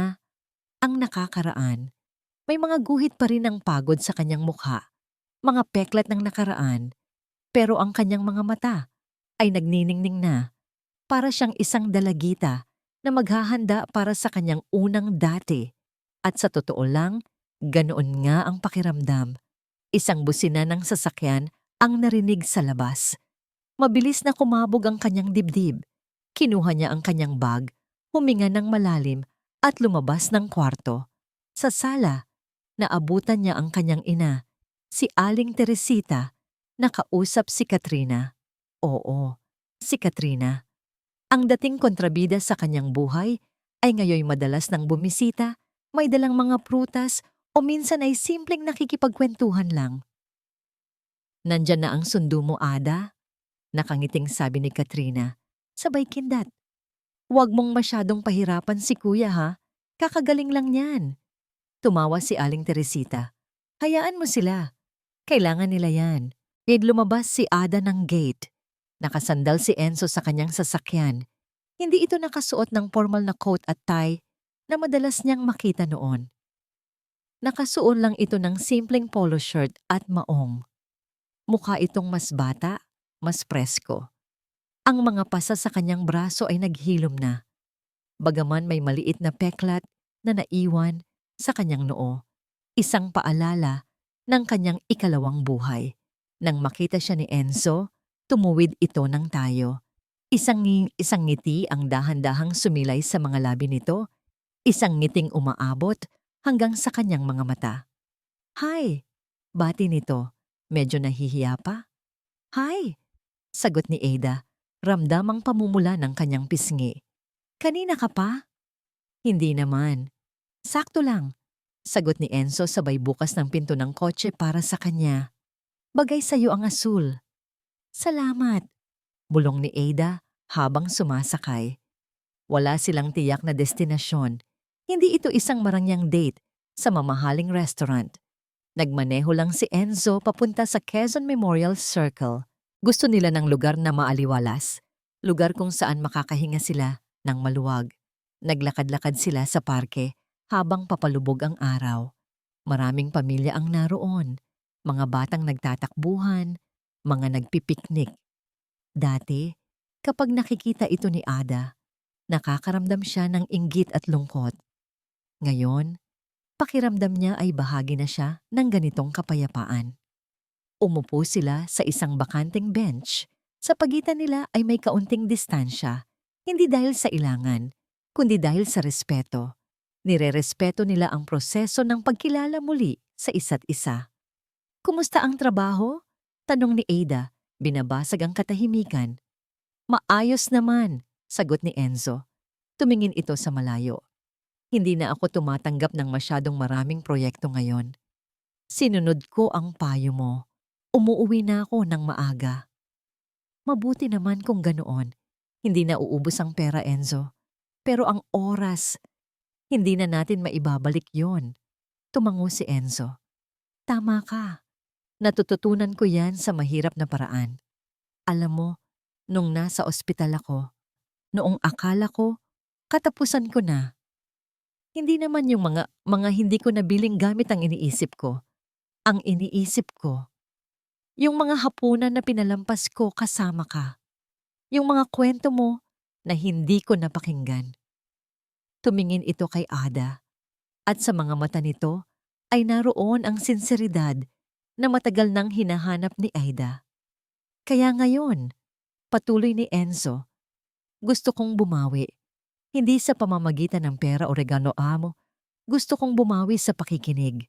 Ada, anong pangarap mo na hindi mo pa nagagawa? Natigilan si Ada. Sa loob ng 7 taon, walang nagtanong sa kanya noon. Nakalimutan na rin niya halos ang sarili niyang mga pangarap dahil sa bigat ng buhay. Gusto kong magtayo ng maliit na bakery. Pag-amin niya, medyo nahihiya. Alam mo naman na mahilig kaming mag-bake ni nanay, di ba? Ngumiti si Enzo. Oo, naalala ko yung sunog na tinapay noong bago pa lang tayo. Pero masarap pa rin. Nagtawanan sila. Isang tawa na magaan, walang halong pait. Tutulungan kita, sabi ni Enzo. Hindi kita bibigyan ng pera para itayo yon agad-agad. Tutulungan kitang magplano. Sasamahan kitang maghanap ng pwesto. Gagawin natin ng sabay. Napangiti si Ada. Iyon ang gusto niya. Hindi solusyon, kundi kasama. Hindi tagapagligtas, kundi kabiyak. Salamat, Enzo. Tumahimik sila sandali. Pinapanood ang paglubog ng araw na nagpipinta ng kulay kahel at lila sa kalangitan. Ang katahimikan sa pagitan nila ngayon ay hindi na nakabibingi. Ito ay payapa. Ito ay komportable. Dahan-dahang inilapit ni Enzo ang kanyang kamay sa kamay ni Ada na nakapatong sa bench. Hindi niya ito biglang hinawakan. Hinayaan niya lang ang kanyang palad na dumampi sa gilid ng palad ni Ada, naghihintay, nagtatanong. Tiningnan ni Ada ang kanilang mga kamay.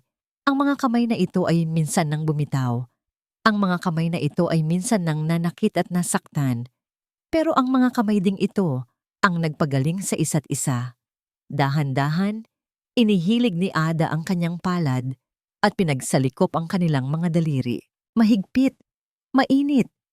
Sigurado, tumingin siya kay Enzo. Wala nang takot sa mga mata nito. Wala nang tinatagong lihim. Hindi ko maipapangako na hindi na tayo mag-aaway, sabi ni Enzo. Hindi ko maipapangako na magiging perpekto ang lahat mula ngayon. Hindi ko kailangan ng perpekto, sagot ni Ada ng may katatagan. Ang kailangan ko lang ay totoo. Ang kailangan ko lang ay ikaw. At ang kasiguruhan na sa bawat laban, magkakampi na tayo. Pinisil ni Enzo ang kamay niya. Pangako, magkakampi na tayo. Wala nang lihim, wala nang pag-iisa. Sumandal si Ada sa balikat ni Enzo. Habang pinapanood nila ang tuluyang pagkawala ng araw at ang pagsisimula ng gabi, alam ni Ada na hindi dito nagtatapos ang kwento nila. Sa katunayan, nagsisimula pa lang ito. Wala silang singsing sa ngayon. Wala silang kasulatan na nagpapatunay ng kanilang relasyon. Pero meron sila ng isang bagay na mas matibay pa sa anumang kontrata. Ang pagkaunawa sa halaga ng isa't isa at ang pagpili na magmahal muli, araw-araw, sa kabila ng lahat ng sakit ng nakaraan. Sa isip ni Ada, narinig niya ang sarili niyang tinig, hindi na humihingi ng tawad, kundi nagpapasalamat. Hindi na namin kailangan ng pangako ng walang hanggan. Ang kailangan lang namin ay ang ngayon. At sa ngayon, kasama ko siya, hawak ang kamay niya. Sapat na ito. Ang kwento ni na Ada at Lorenzo ay tahimik ngunit masakit. Isang paalala na minsan ang pinakamalalim na sugat sa pag-ibig ay nagmumula sa mga salitang hindi nasabi. Ang pirma sa papeles ng diborsyo ay tila wakas ng lahat. Ngunit sa likod ng isang simpleng ATM card ay nakatago ang isang sakripisyong walang kapalit. Ang ipinagkamaling limos ay naging tulay ng buhay at ang katahimikan na kinamuhian na ni Ada ay unti-unting nabunyag bilang pagmamahal na marunong magsakripisyo. Ipinapakita ng kwentong ito na ang kabutihan, kahit hindi maingay, ay may gantimpala. At ang mga pagkakamaling bunga ng maling akala ay may kapalit na sakit, ngunit may pagkakataon ding maitama.